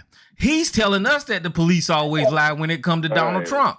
That's what you're telling us, is that the police is lying. We just had a whole conversation about a grand jury, the FBI, and all this kind of bullshit that they found on Donald Trump, and now you're saying that they lying. So do the police lie? I learn how to speak English one day and interpret English, because I said no such thing.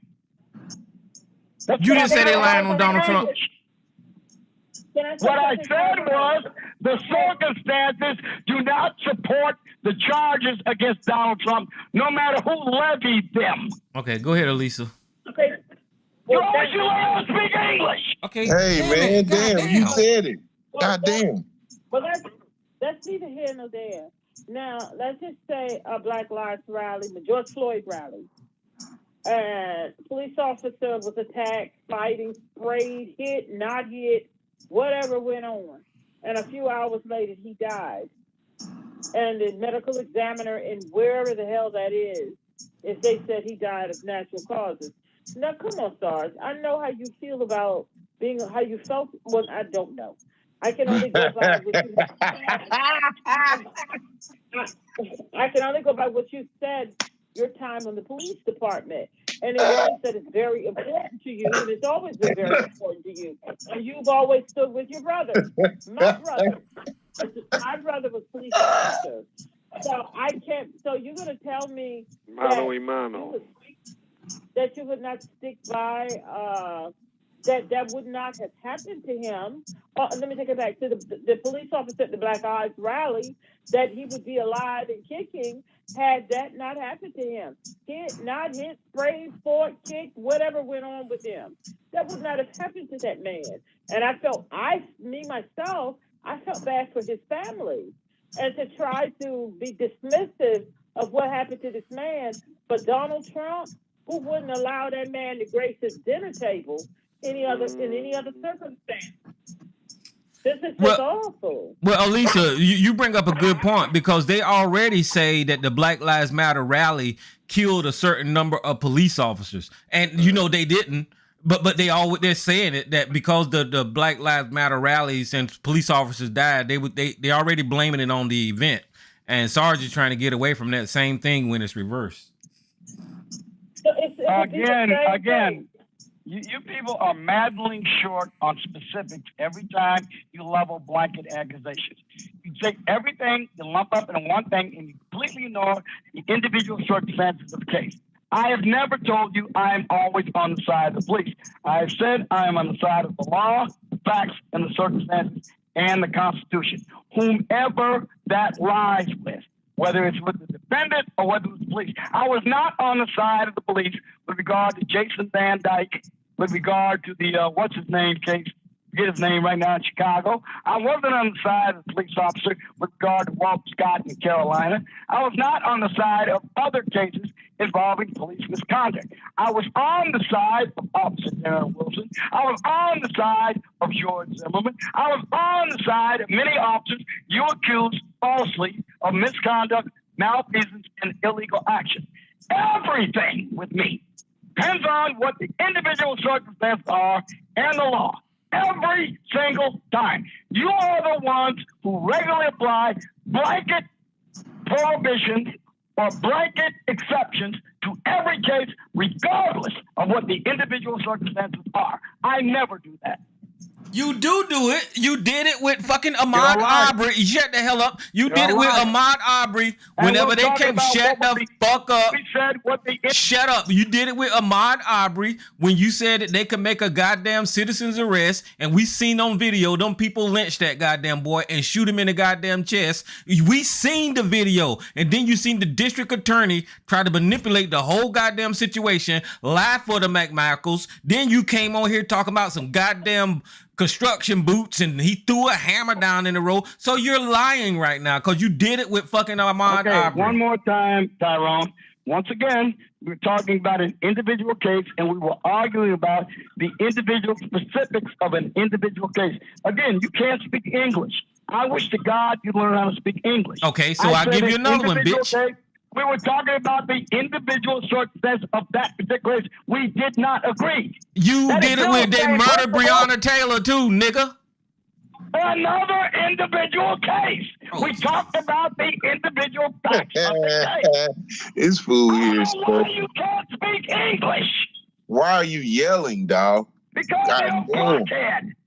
We not hard of hearing, bro. You the only person Eric Garner. And Eric Garner. You did it with Eric Garner too. Another individual case.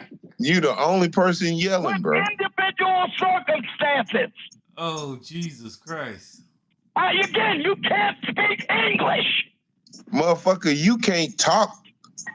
I know, it's getting difficult to talk with people who are fucking blockheads. Oh, you can't fucking talk. You the blockhead. That's what you don't want to understand. If you're the only person I listen to your arguments, and I either agree with them or tell you exactly why I know you don't want to hear what I'm saying, Sarge. I know it's making too much sense. But if you're the only one yelling, you just ignore what I say. You're the blockhead. I listen to what you say. I'm obviously ignoring what the fuck you saying. Where we at? What we talking about anyway? So Sarge ain't gonna never actually admit that Donald Trump is wrong. He's guilty of these crimes. Even though I'll tell you where he was wrong. Go ahead. Want me to hear you tell you what I think he was wrong? What's that?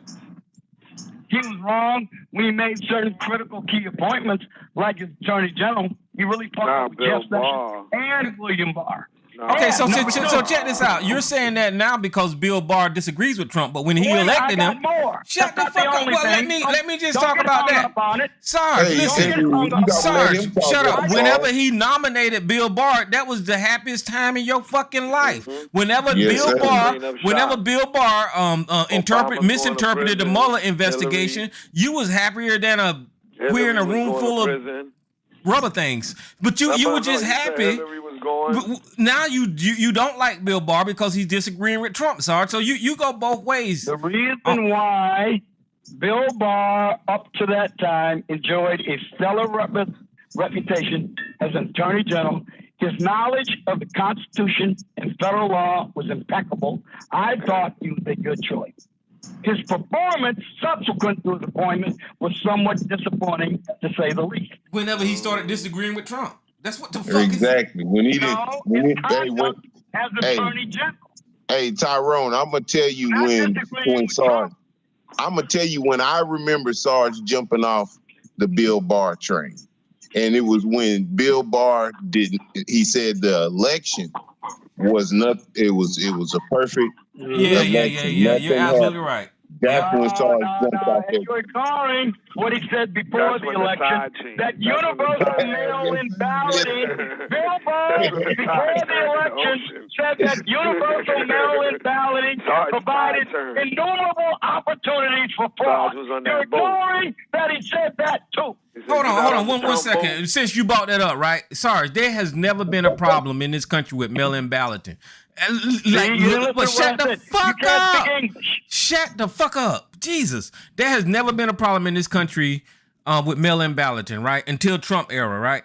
As a matter of fact, it gave greater people more access to voting and expanded, the opportunities for people to go ahead and vote. The only time that this mail-in bullshit became a problem when Donald Trump really thought that the mail-in goes for the Democrats because it kind of does, and then they wanted to take that off the table and insert a damn postmaster to close the fucking post office, all that kind of dumb shit, and then telling your own base not to use a method of voting. That is the dumbest shit that you guys could ever do. And you're still walking around here with this talking point about how dangerous mail-in ballots is. So much so, you got on this phone and you told us that you went to a goddamn post office in a boonie suit and some binoculars to watch motherfucking people mail in their goddamn votes.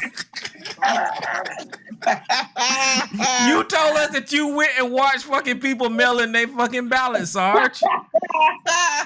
No. Okay, Tyrone, one more time, Tyrone. since you have trouble speaking English. Okay. The word I used was universal mailing balloting, which is almost unheard of in any state prior to COVID.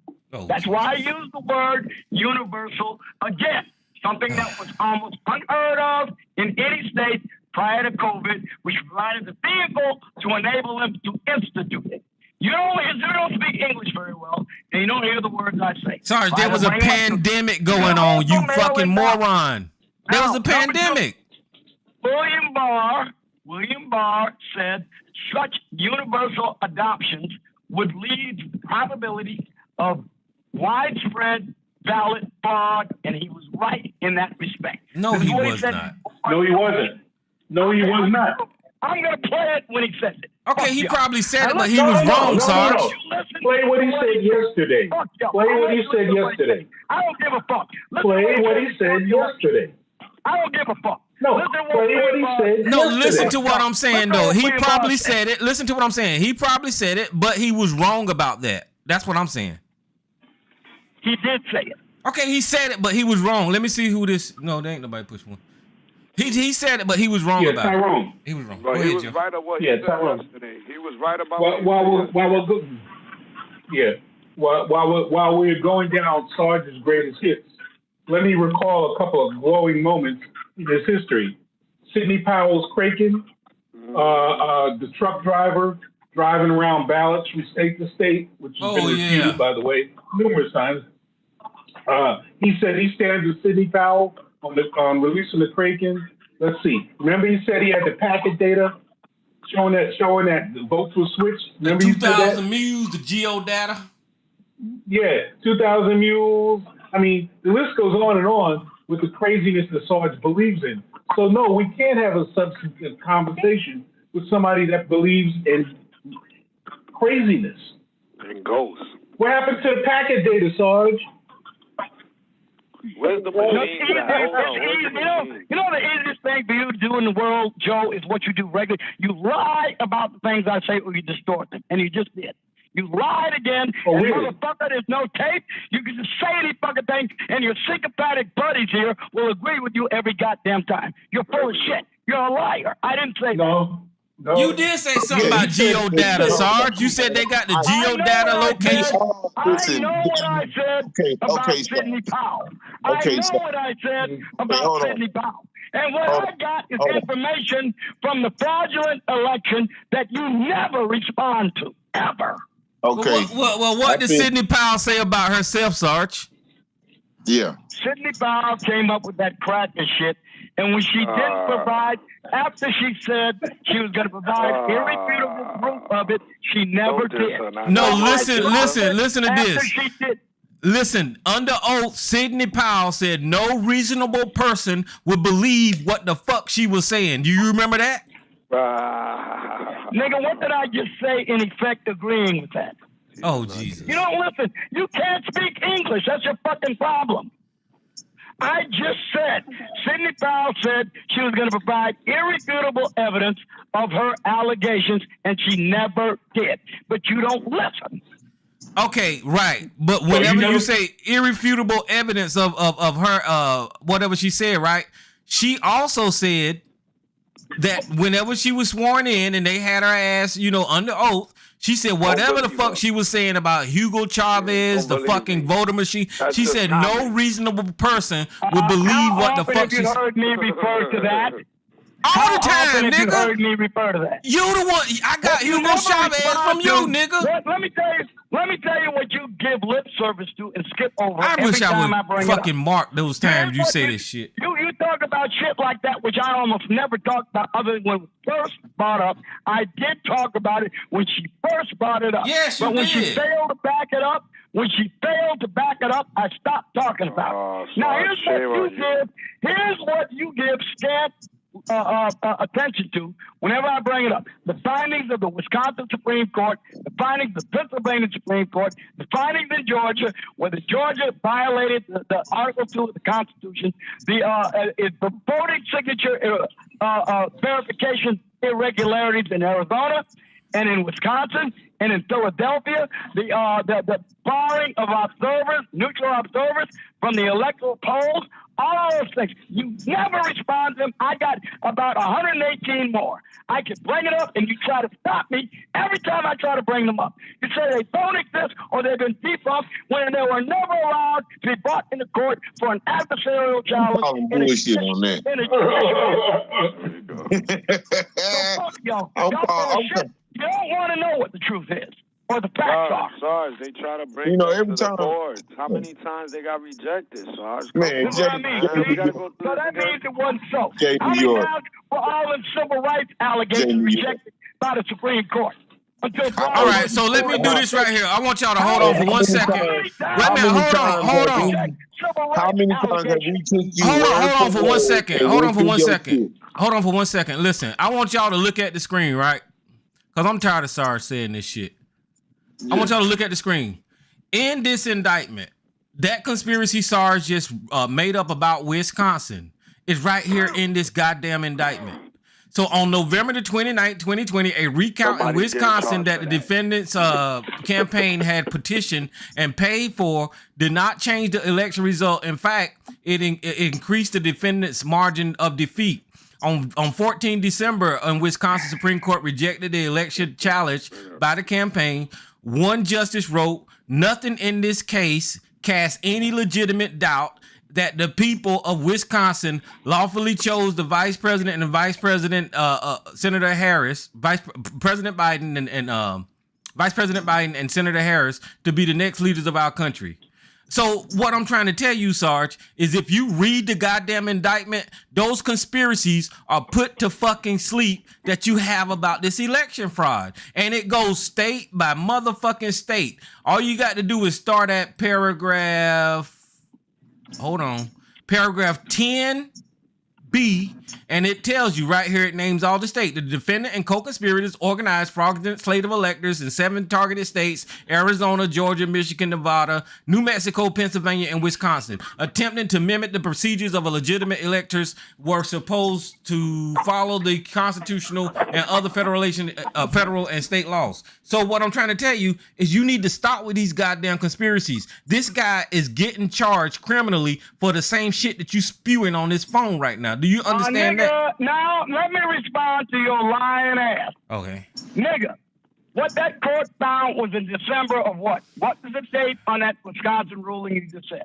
Okay, hold on. I got to go back down to it. I got to go back down to it, Sarge. I can't fucking... November 29, 2020. Of 2020. Okay. The ruling on the Wisconsin court was decided that ballot boxes in Wisconsin are illegal, was decided in July 8th, 2022. Now, which came first? The ruling in 2021 or the ruling in 2022? Okay, so I'm going to tell you... Chronology? Do you know what chronology is? I'm going to tell you... the date line and the timeline. The ruling by the Wisconsin Supreme Court that the drop boxes in Wisconsin were illegal came in July of 2022. Okay, so let me tell you what came last. What came last is this fucking indictment, not including none of that bullshit conspiracy you just fucking repeated, because if it was, it would invalidate this goddamn claim that this fucking court rejected the fucking challenges, Sarge. So what you're repeating is a goddamn conspiracy. Whatever you're talking about happened in 2022, if it invalidates that this Supreme Court said this in 2020, then we wouldn't even be reading about it right now. So what the fuck is you talking about? You're spreading these goddamn conspiracies. In your adult, non-constitutional reasoning, would you tell me under what God's rubric does a finding by a federal prosecutor an indictment invalidate a ruling by the Wisconsin Supreme Court? Would you please fucking explain that to me? What I'm trying to tell you. What I'm trying to tell you is what the fuck is wrong with you? Okay, so shut up. What I'm trying to tell you is this indictment includes fucking criminal charges. And part of these criminal charges is... I swear you just ignoring what I said. Just ignore it. I'm not. I'm telling you, this indictment about Wisconsin includes criminal charges. And part of the criminal charges that Donald Trump is facing is the action that he took in Wisconsin. And what you're saying is there was some court in 2022 said that the fucking ballots were fucking goddamn invalid or whatever the fuck. But he's getting charged with that shit in 2023. So if what you were saying is true in 2022, this shit wouldn't even be on the fucking indictment, Sarge. Do you understand that? Negro, Jack Smith is trying to establish that Donald Trump disregarded the advice of counselors who told him that he didn't lose, that he lost the election in Wisconsin. He is taking a snapshot of what the courts were saying at that time, and now he's ignoring everything subsequent to that, which is why the motherfucker is going to lose. And so are you. I mean, I don't know what the hell is to tell you. I just gave you... You don't speak English. That's your problem. Learn how to speak English, and you'll understand. Even right here, look, on line 52, it says on January the 6th, 2021, the defendant publicly repeated knowingly false claims that there had been tens of thousands of unlawful votes in Wisconsin. It's right here in the goddamn indictment. The same... Listen to me, boss. The goddamn Wisconsin Supreme Court said the ballot boxes were illegal. That means every single vote that came out of a ballot box, according to Wisconsin law and the Wisconsin Supreme Court, was an illegal vote. That's not true, Sarge. I don't give a fuck what Jack Smith says. He can't decide Wisconsin election law. Okay, so we're clear. Jack Smith didn't come up with all of this right here. I don't know where you get this idea that a federal fucking prosecutor says something and it's God's law. Okay, so just to be clear, Jack Smith didn't come up with all this shit by his goddamn self. There was a grand jury that they decided this is what Donald Trump is going to get indicted on. I want to be clear on that. See what I mean? You just say you're a stooge. Whatever fucking government agent says that agrees with your agenda and people you hate, You ready to believe it? Like Sarge, I go by the law, sir. I go by the law. That's all I go by. The law. Yeah, the Supreme Court said that ballot boxes were illegal. Just read the indictment. Read the indictment. That's all you got to do. Read the fucking indictment. No, but Tyrone, that doesn't apply retroactively.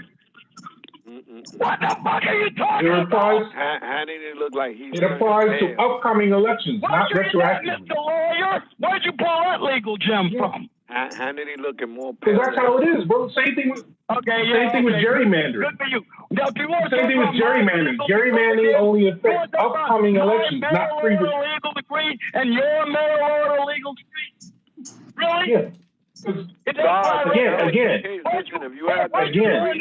ruling, unless it specifically says retroactively applying, only applies to upcoming elections, not retroactively. At the very moment the Wisconsin Supreme Court said the ballot boxes were illegal, that applies to anything done under the rubric of that authority. I don't know what law you think.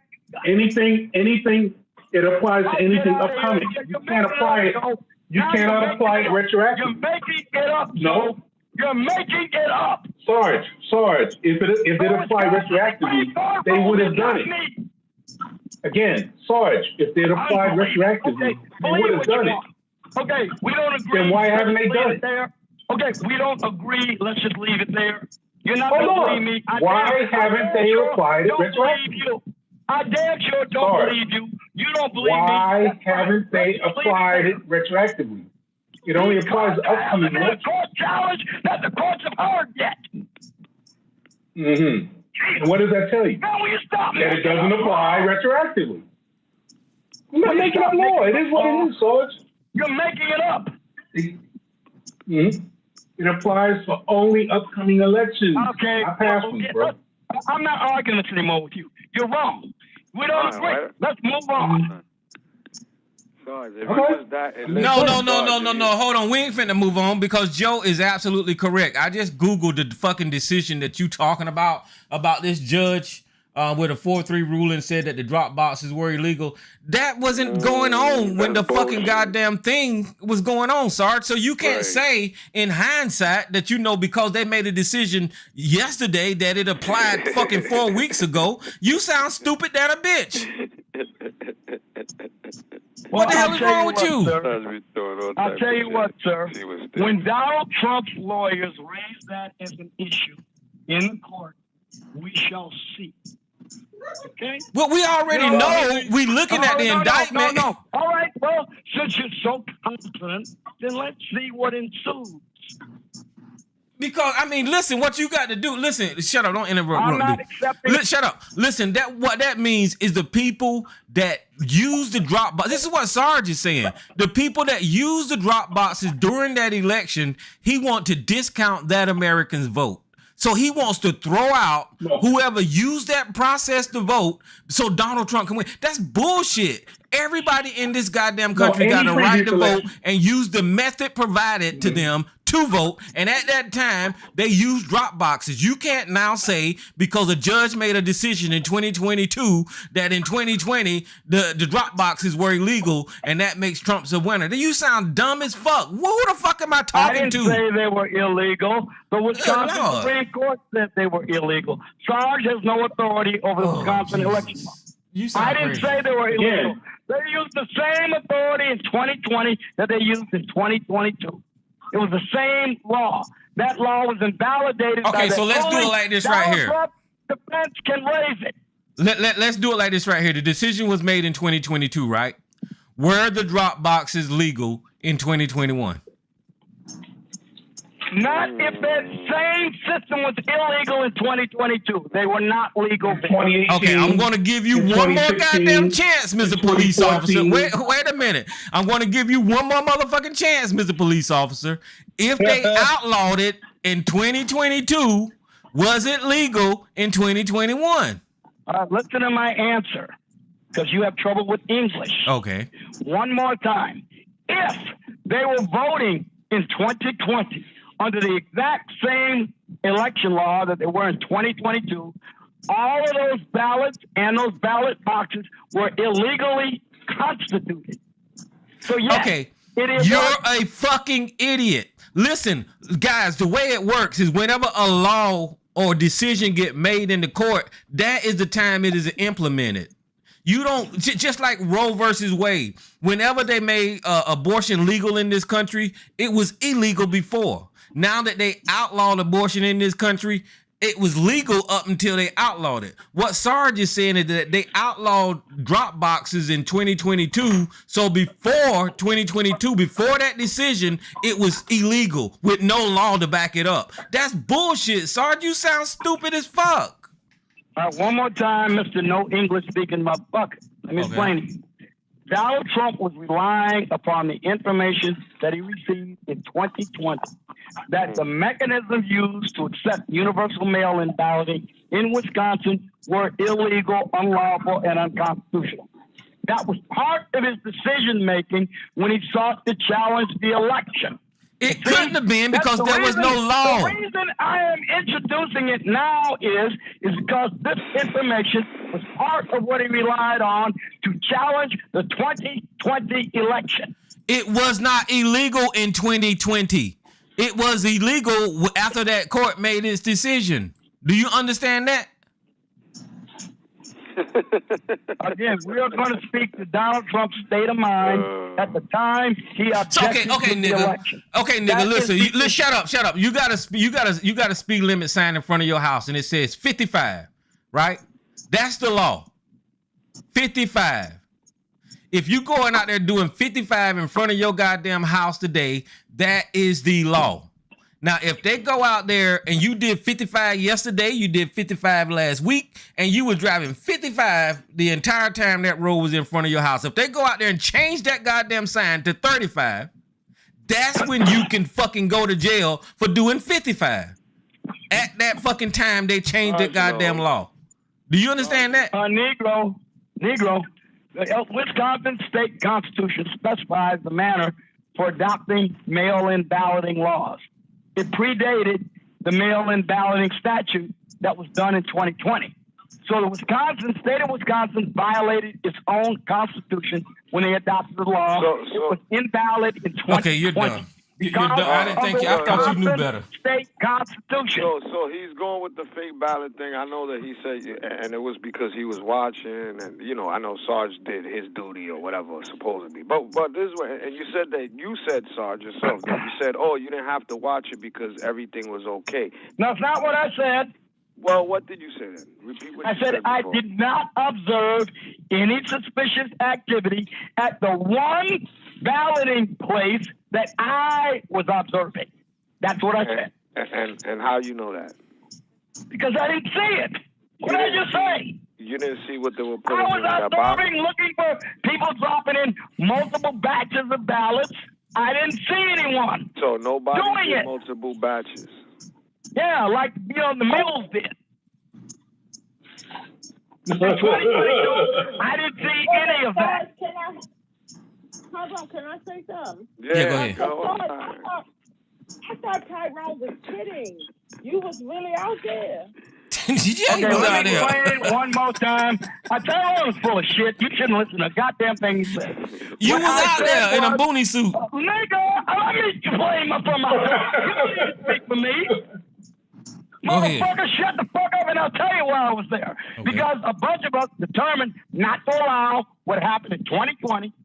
We got together with our local precinct captains and others, and we agreed that we would volunteer in our districts to watch polling places to see if the kind of thing that went on in the 2000 Mills documentary happened in 2022. Which never really all happened. We did. And you had binoculars? We did not observe any such activity at the one place I was watching. And you had binoculars? Yeah, I had binoculars so I could see what they were dropping in the box. Now, you ought to be glad that I didn't find anything suspicious. You sound stupid as shit, man. Well, I don't give a fuck. I don't give a damn whether you think I'm stupid or not, because I know you're a dumb motherfucker all by yourself. Oh, Jesus. This is the same guy that went to Hawaii, right? I don't give a good goddamn what you think of my private decision. I can give a fuck less. Sarge, let her speak. But wait a minute.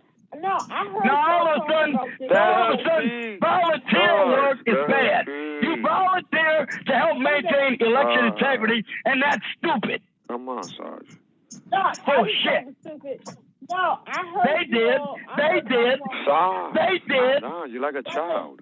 Wait a minute. I heard y'all talk about this before. I thought y'all was just fooling around, but hey, you did what you had to do. Why is it silly? Why is that a silly idea? It's not silly. She didn't say Why is that a silly idea? She didn't say it was silly. I didn't say it was silly. I never said it was silly. I did. Right. Yeah, it was stupid as fuck. I said stupid as shit. Why you saying that? Yeah, but she's I sure did. She just asked. And I'm Wrong said it. So fuck him and the horse he rode in on. Sorry, you danced around this, and but let's talk about these fake electors in Michigan. What's going on with that, Sarge? Here we go again. Huh? Every time I try to explain it to y'all, it's like I never explained it before. Tell me, explain it. I'm trying to do it one more time. The word is not fake electors. It is alternate electors. It's been done many times in electoral politics. Fake electors is in the indictment. Fake electors is in the indictment. Here's what I mean. Y'all full of shit. You just make up things. And as soon as that bastard, that prosecutor, that motherfucker do the same thing. The attorney general is full of shit, Sarge? For real? Yes.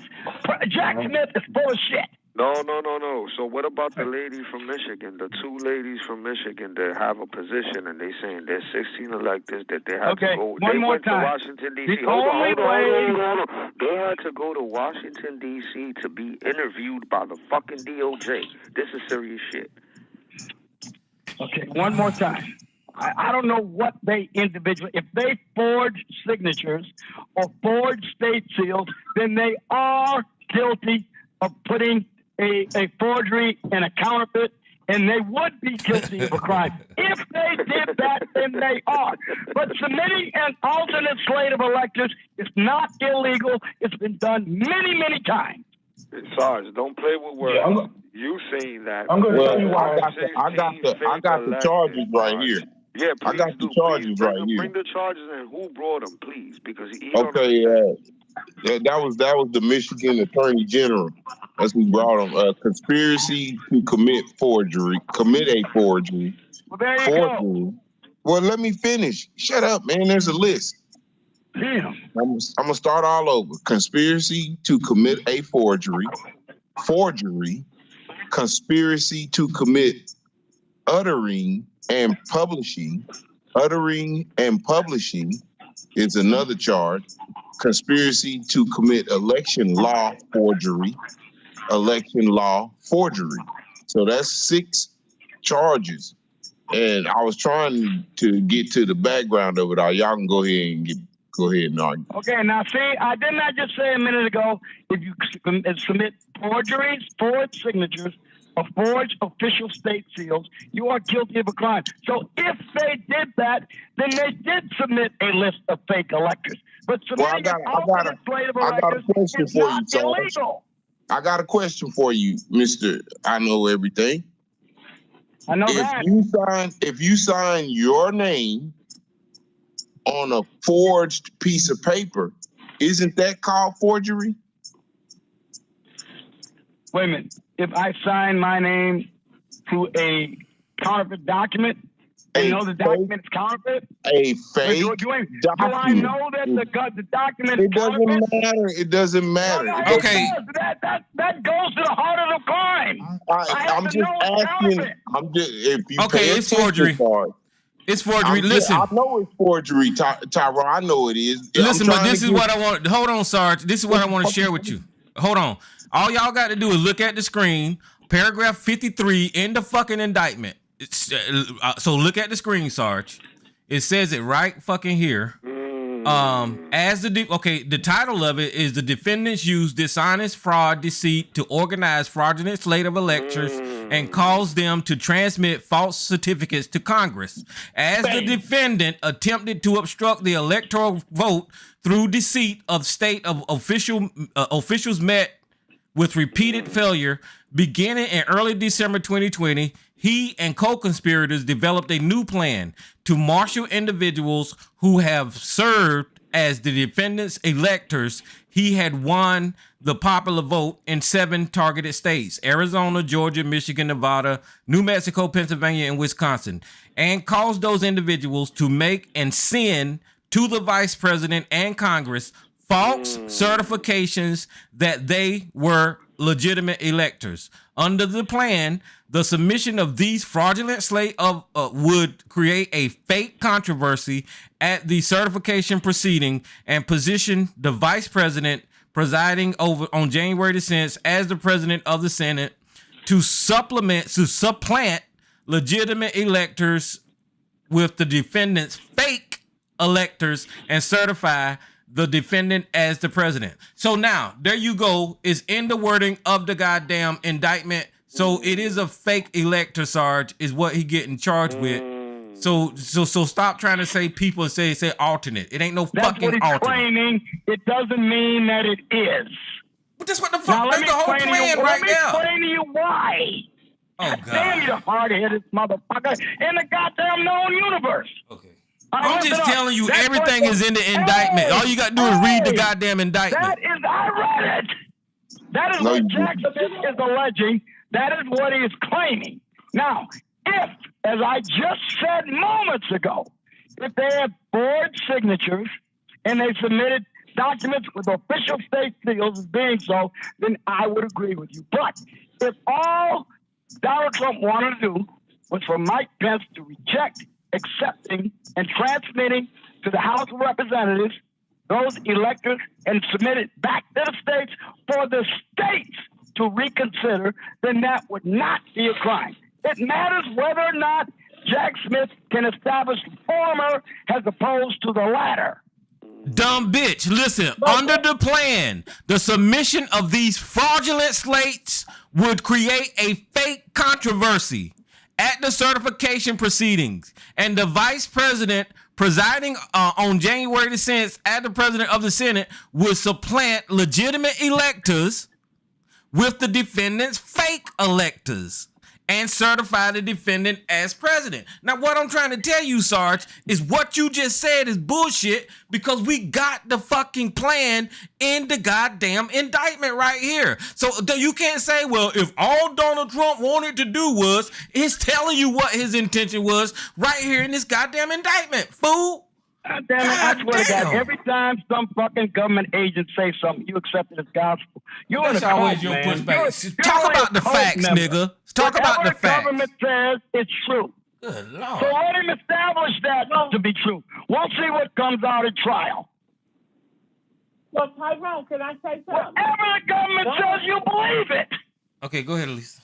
Can I say, your Trump and the lawyers, people already saying what they're going to try to do is make out like Trump didn't know. That's how he was advised. And they're going to throw Giuliani all up under the bus because he admitted, what was that, last week, that he lied on them 2 black ladies? Yep. They're going to throw, he admitted he lied on them. So, and ruin their lives, but they getting rich, though. They suing everybody. But he going to throw all them up under the bus and say he didn't know nothing about none of this. It was bad representation. They told him to do this, that he thought he won the election when he admitted it to certain people that he didn't win. But that's what they're going to do. That he going to say he didn't know and he was advised to do all of this. And that might keep him out of prison. But Giuliani and the rest of them going to prison. They're going to do some time for this. Yeah, I swear to God, we better rewrite history then, because they did it in 1876. They did it in 1960. We better go back and start rewriting history.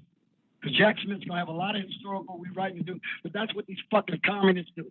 They rewrite history and they whitewash people out of history. Right. Here we go. Sorry, you need to read that damn indictment, man. I've read it 3 times now.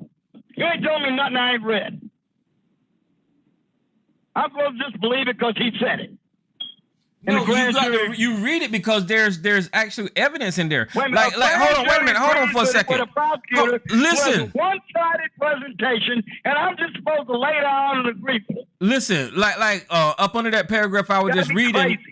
Up under that paragraph I was just reading, the next paragraph says, December the 6th, the memorandum titled "Fraudulent Elector Memo," and then it goes on. That's the evidence. That is the piece of paper titled. Here we go again. Since he asserts it in an indictment, it's got to be true. That's where you're Sarge, you don't like the okay, truth. you're being. I don't want to hear. Okay, shut up. Listen, hey guys, listen. I'm getting ready to open the line. Sarge is a goddamn idiot. I mean, the fucking indictment is got the evidence in it, and Sarge don't want to fucking accept the fucking evidence because it's got fraudulent electoral memo, Wisconsin memo, fraudulent elector instructions. There's actually documents and memos, and Sarge don't want to accept this shit. Q&A session is over. All right, everybody, the line is open. Unmuted. Go ahead, Sarge. Okay, one more time. In the election of 1876, alternate slates of electors were considered. The initial slate of electors was rejected, and the alternate slate of electors was accepted. It actually happened. Now, had they been forged, they would not have been. They would have been illegal. They were alternates the ones that were initially selected from Mr. Tilden. They were reversed and given to Hayes. Sarge, That's listen. why he became president. Let me say this right here, brother. You're not acknowledging that they already had acknowledging history. Listen to what I'm saying. I don't care about the 1800s. I'm talking about now. You're not acknowledging. Listen to what I'm saying. You're not acknowledging that they all. Sarge, they already had electors. So why did they need another elector slate? Why did they need it in 1876 then? This is 2020, goddamn it. The first electoral count went for Tilden, not Hayes. See, you're not even talking about what I'm talking about. It was disputed, and they changed the outcome of the electoral count. Sarge, listen to what I'm saying. That's why they passed the Electoral Count Act of 1877. Okay, listen to what I'm saying. They already had legitimate electors. There was no need to create new ones. Do you understand that? In the event of a challenge, they needed to have alternate slates to be accepted should the states reconsider the certification of the electoral vote. That's is not true. What you're saying is not. You're a liar. That's what the Constitution allows. That is not true. Man, I swear to God, you understand why they leave this 30-day window for exactly that purpose? Well, you don't know anything about the Constitution. I mean, nothing. Read the Electoral Count Act. Would you please read it? Don't believe me. Read the fucking indictment. Read the Electoral Count Act of 1877. Read it. Don't believe me. Jesus. Man. He's guilty. Jackson said so.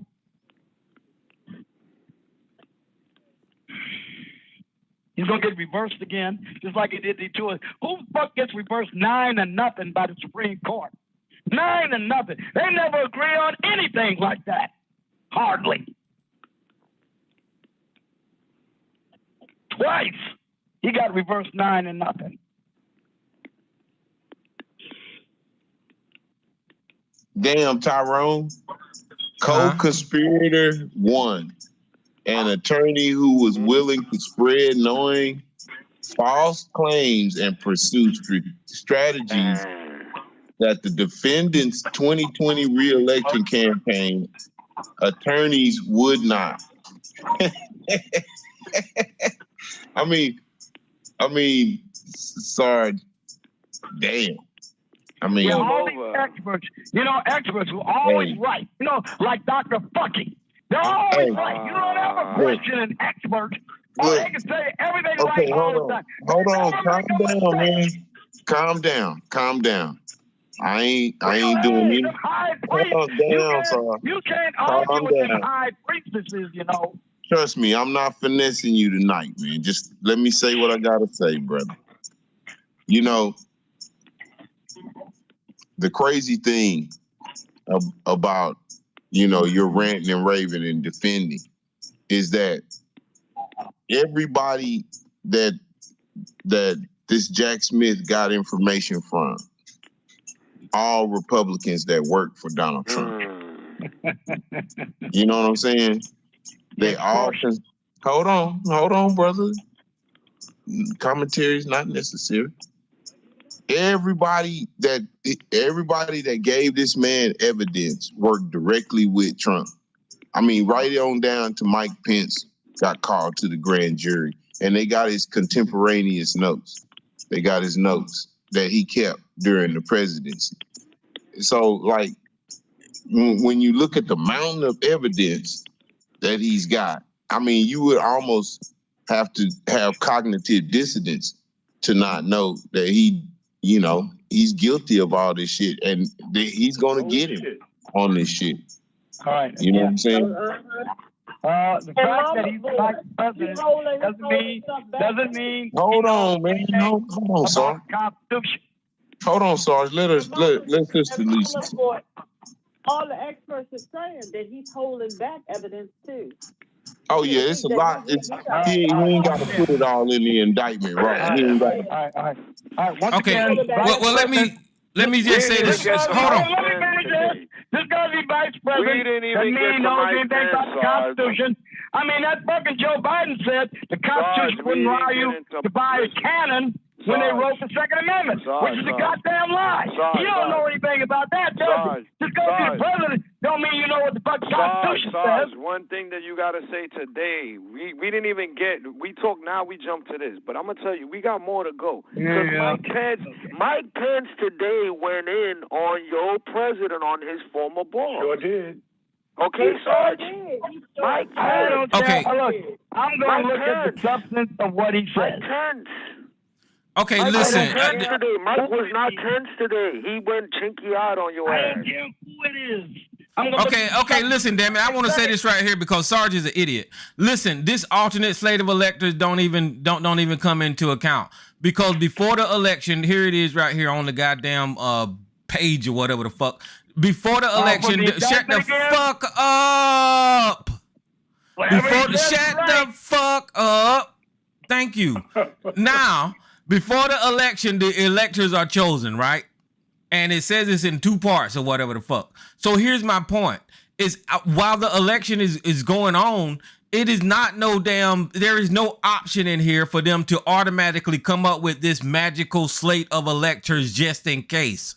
That is not the way it fucking works. And Sarge, you going along with that shows that you don't know what the fuck you're talking about. You going along with that talking about the 18 goddamn hundreds shows that you don't know what the fuck you're talking about. And everything that Donald Trump did when it came to this fucking fake slate of electors was illegal. And that's why it's in this goddamn indictment. You fucking moron. So stop lying to people on this line talking about, well, if he did it this way, then I don't have a problem with it. No, you should have a problem with it because it's illegal, you stupid motherfucker.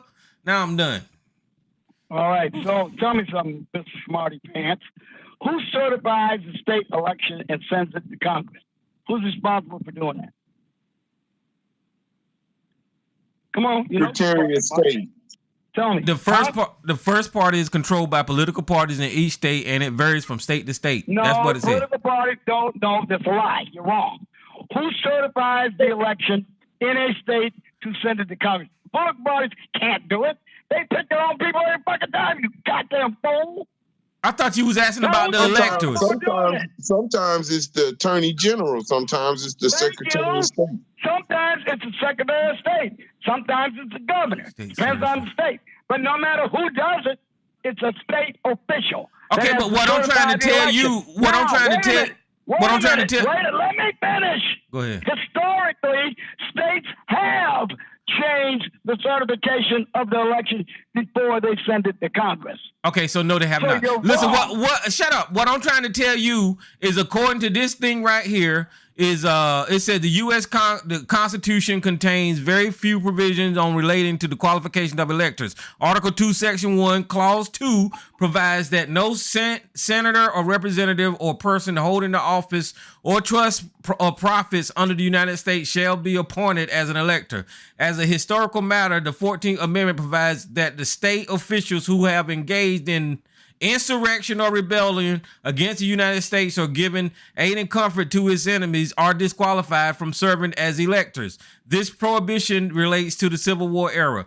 Each state certification ascertainment confirms the names of its appointed electors. A state certification is its own electors and generally sufficient to establish the qualification of the electors. Who is the electors? Choosing the state electors is in two parts. The first, the political parties in each state choose the state elector, potential electors, sometimes before the general election.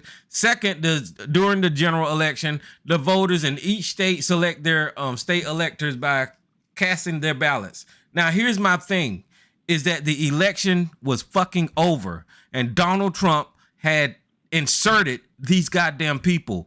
Everything that they fucking did was illegal because by the time he wanted this new slate of electors to be inserted, the process for the time for choosing them was over, which made it fucking illegal. Now, I hope you understand that because there's a process and a time period to choose these people, Sarge. And when Donald Trump did it was too goddamn. This last election, when did the Congress of the United States meet to certify the electors? After November 20th. It wasn't on Congress. It was on the states, motherfucker. It's a statement of fact. When it was up to the states. Congress certified the election. What was the date? Okay, I'm done. I don't know. This what I mean. You know, goddamn well, you about to get your ass beat. That's why you it was up to the states to choose their own electors, Sarge, and they did. You don't answer my question. I know. I asked you a very specific question to which you will not answer. If you don't know, say you don't know. If you don't want to answer, what are you saying? January the 6th? Is that what you're talking about? No. That wasn't when they did. Okay, they when did certified the election on December the 14th or thereabouts. Okay, go ahead. What's your point? Now, why do you think there's such a long span of time in between November 3rd and December 14th? Well, go ahead and tell me. Since the outcome is already known. Because they want to make sure that everything is done correctly. They want to leave room for challenges to the electors. That's the purpose of that time span. Okay, so okay, I'm listening to what I'm saying. Now listen to y'all. Listen to this. Listen to this. Listen to me. Listen to this right here. Sarge know that the vice president role in certifying those electors is ceremonial, right? So shut the fuck up. We already know that. We established that after this whole conversation. You believe it? I don't. After this whole conversation about the vice president's part in counting the electors in Congress that day, we know it's ceremonial. Being that it's ceremonial means that there is no need for the states to go and choose anybody goddamn new. Because like Sarge said, it's already fucking determined what the states is going to send to fucking Washington. What Donald Trump did was in between that process tried to insert new people in there that Mike Pence had to look at, and that shit's illegal. Sarge, I don't understand how your fucking brain works, Sarge. You sound like a fucking moron. If all of that shit was so motherfucking clear, then why did they amend the Electoral Count Act of 1877 in 2022? If it was so motherfucking clear. Because it was. Because you got a bunch of dummies interpreting the goddamn law. A bunch of idiots. John Eastman is a fucking moron. Yeah, Good if Lord. I may slide in here just a little bit, Tyrone, let me slide in here and I'm going to slide right back out. Oh, you good? Well, Donald Trump pretty much admitted his own guilt of that fake electoral process, because I think he is documented that Donald Trump told Mike Pence, just send it back to the states and let me and my Republican buddies do the rest. So he implicated his own goddamn self with that fucking statement. And it's in the indictment. I keep telling Sarge to read that goddamn indictment. Okay, let me tell you what it says in the bill. Here's a summary, S4573, 117 Congress. This is what it says. It says, the bill revises the framework for the joint section of Congress to count electoral votes and make a formal declaration of which candidates have been elected president and vice president.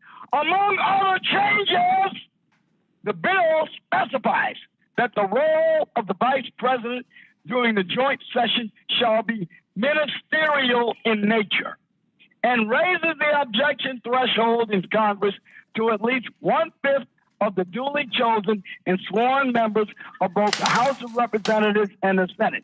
It was not clear before this whether or not the Vice President's role as President of the Senate was ministerial or not.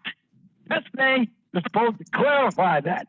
So when Donald Trump acted when he did in 2020, that was not clear under the Electoral Count Act. You're wrong.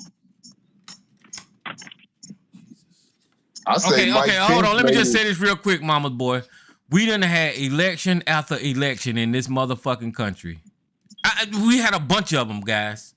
Well, as a matter of fact, we on what, number 46 or whatever the fuck we on, right? Mm-hmm. So all this time, there was no fucking confusion about the way this shit works. And then when you get shut the fuck up, nigga. Then when you get a orange, fucking shut the hell up. When you get an orange dumbass, can't read fucking goddamn idiot that like to rape people and motherfucking break the goddamn law. Now you confused about the way elections work. You sound dumb as a fucker, man. Listen, I'm not confused. You sound like you are. Listen, this country been voting. This country been voting in people every. Now y'all saying that the system broke. What the fuck is wrong with y'all? No. They Tyrone, Mike Pence. I would think he would know more about his job than all of us, right? Yep. And Mike Pence told Trump himself he didn't think he had the authority to do that. Off the rip. So Trump knew that Mike Pence felt like he didn't have the authority to do it and set out on a campaign, because it's already here. It's on black and white. He set out on a campaign, right, of fraud, dishonesty, false mistrust to influence Mike Pence into doing what he wanted, which was send the electors back to the states so he could start a whole bunch of confusion. And Mike Pence had told him over and over again he wasn't going to do it. And that's how you ended up hearing his voice, hearing his name being called to be hung during the damn riot, because Donald Trump said Mike Pence is not going to do the right thing. And like I said, Trump keeps implicating himself. Sarge can believe, Sarge can believe whatever the fuck he wants to believe when his own person that he's defending says to the contrary. We just know Sarge has cognitive dissonance. Well, what you just said is in the indictment too. Every word that you just said is in the indictment. Again, there were 147 members. There were 147 members of the House of Representatives who were prepared to raise objections to the electoral count and were short-circuited by the riot instigated by God knows who that prevented a procedural vote on the matter from coming to the floor of Congress. Gee, isn't that a coincidence? Well, that would have been fine, Sarge. Listen. That would have been fine if those members would have objected. Then that's part of the proceeding. So nobody wouldn't have gave a fuck. Do so by the riot. Yeah, but hold on, no. The insurrection is that what Donald Trump burned himself, because if he would have not did the insurrection, if you say that it's so he didn't do the insurrection. Sarge, listen, let's stop playing games. You're a grown man. Stop lying to yourself. Now, you making up shit. You got no evidence that he did. Wake up from the nightmare or the dream that you're in and get to reality. The reality is this: he fucked himself in every angle. Why? Because the same thing that you said that they did, that they interrupted, he was the one that interrupted. He shot himself in the foot. He didn't tell anybody to go there and riot. Sarge, he shot himself in the toes. Hey, Jay New York, let's put this one to bed, okay? All right. Well, Sarge, let's just go with they interrupted the preceding argument. If you remember correctly, later on, they continued with the proceeding. And Mike Pence Right. put to bed all of that shit because He you did know what he had to Ted do. Cruz and all those yappers got their opportunity to voice their objections, and some that objected before the riot did not object anymore after the riot. If you distinctly remember what you was watching, they did have your proceeding, and Mike Pence did not recognize none of them motherfuckers' statements and went on and certified the election. Did his Right job. there in your damn face. You Right got there. to A hear Republican. all of that shit that Sarge is talking. You got to hear from Ted Cruz and some of the congressmen that came down there. He And mad you at got to them. watch in real time some of those people that was talking all that shit before the riot wasn't talking that shit no more. When they got called up there, they just didn't say anything and sat the fuck down. They said, I'm no longer, I remember some of them saying, I was against it at first, but now I'm for it. Because after the fucking riot. Lindsey Graham changed his tune. He sure That's did. right. He was real loud. Gee, what a coincidence. Sarge, that's not for your favor, Sarge. You think that that's like favoring what you say? No, that's what saying is that they listen. They try to confuse shit. He thought that they were gonna go with him too. Some people that were gonna go for him because they wanted a Republican to win. Guess what? He shot himself in the toe, Sarge. Whether you like it or not, he did it. I didn't do it. He did it. But can I say this? Yes, we have been hearing leading up to that a lot of them were going to, and not interrupt, but they was going to say it was going to go against and state, there was a bunch of them that was going to do it. So we knew they knew, and I think the House and the Senate knew they were going to be there all day while that was going on. But Mike Pence was going to certify it anyway. Even if it's many of them that were saying they were going to object, he was still going to certify it anyway. But the riot, they just said, yes, he was. Yes, he was. He was going to certify it anyway. Definitely was. He definitely was. Well, hey, sister Elisa. Not only had he been saying it, Joe, but Donald Trump called him while he was in the fucking well of the Senate. Y'all, if y'all don't remember, that's how they had to whisk him out of there, because Donald Trump called him on the phone and asked what he was going to do.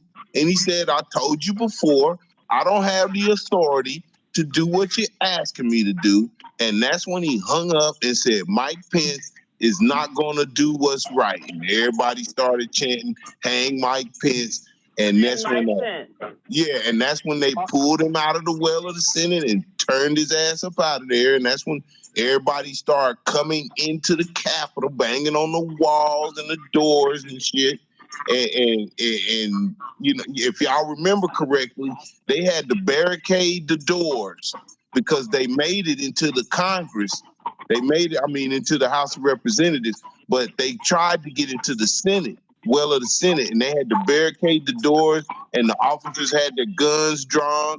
People's faces was all in the damn. They had busted the doors to the well of the Senate. They had their faces all poked through the doors. Y'all remember that shit? They had to shoot Ashley. They had to shoot Ashley Bigot. They had to bust her in her ass because she was stupid. All right, now, may I respond to what you just said? Because there's a response to it. Yes, Mike Pence would have certified the electoral count no matter what the objections were. The purpose of the objection was not to obtain a change in the electoral count necessarily. The purpose of the objection was to enter into the record the objections and to force a procedural vote in both the House of Representatives and the Senate. This would serve as the basis for a Supreme Court challenge to the election. That was the purpose of it. That was going to be a mess. Mike Pence said it was a mess. Mike Pence said that was going to be a mess. Nancy Pelosi's invocation of the emergency rule. Mike Pence said it was going to be a mess. God damn it, y'all are so full of shit. You don't want to hear the truth. You don't want to hear No, I'm about just facts. saying. You just want to hear narrative. This morning. Sarge, listen. This is not to argue. What did I just say? It would not have changed the outcome more likely than not. Right. But what I'm saying is that Mike Pence said, Sarge, so I got you. But Mike Pence this morning said it. He said, listen, I tried to tell him again. He tried to insist. And say, we're talking about the procedural vote after the objections were made by one member of the House of Representatives and one member of the Senate. They had far more than they needed. Sarge, he told the president that he could not do whatever he wanted. But you're not listening to me. I'm not arguing with you on that. All right, then. So then what do you want? I'm arguing with you about the fact that the procedural vote that they wanted to get was short-circuited by Nancy Pelosi invoking the emergency rules prompted by the riot and the break-in to the Capitol building. You didn't hear what they said? They did everything after. But you're not listening to me. No, but hold on, Sarge. You're not even responding to it. Sarge, they went Because back. you're a dickhead, Sarge. Sarge, they went back to the office. Hey, your mama. You cocksucking bastard. Don't be nasty. Okay. Come on. Fuck him. But even if, like Sarge said, it had went down like that, they would have got all of their objections on the record, and then maybe Trump or whoever could do a Supreme Court challenge later. What makes you think that they were going to hear it? Because they refused to hear the challenges. Well, if they don't make the vote, then they'll never be heard. If there is no vote, there is no basis to bring it to the court. I mean, it's a crapshoot. You roll your dice and you see if you come up 7 or 11. It doesn't mean a guarantee. I have a theory, everybody. They have refused to hear. They refused to hear when they were bringing 60 those times. fake ballots and all that. 60 times. Now, Thomas wanted to hear it, but the rest of it overruled. They didn't want to hear it. Well, that's the way it works. That's the way If there had been a procedural vote to object, there would have been a much more solid basis for the Supreme Court to hear the objections to the election. He couldn't get the and whole that's why Republican base. the procedural vote was so important. Sarge. Sarge, you kind of acting like Donald Trump at this point because everybody's told you over and over again, no, you don't have a case. That's nonsense. Wait a minute. I'm not finished. Because each and every court went down the line with your damn Donald Trump and told him in so many words, so many times, in so many ways, no, you don't have a case. Go fuck yourself. No. If you bring some more dumb shit to the court, we gonna find your ass.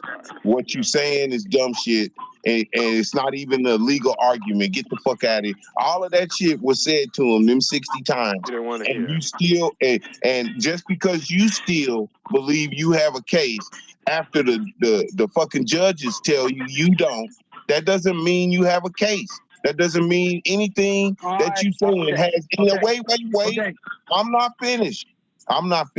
That actually means that whatever the fuck you saying has no validity to the facts. Nope. Okay, and they not gonna entertain it. So just because you sycophants keep saying the same shit he's saying doesn't mean it's even the bit remotely true.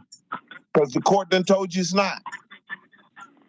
Okay, again, I'm going to say this again. You can ignore it all you want, but this is the rules for both the House of Representatives and the Senate, as the Speaker of the House did. What she did was initiate the special emergency rules.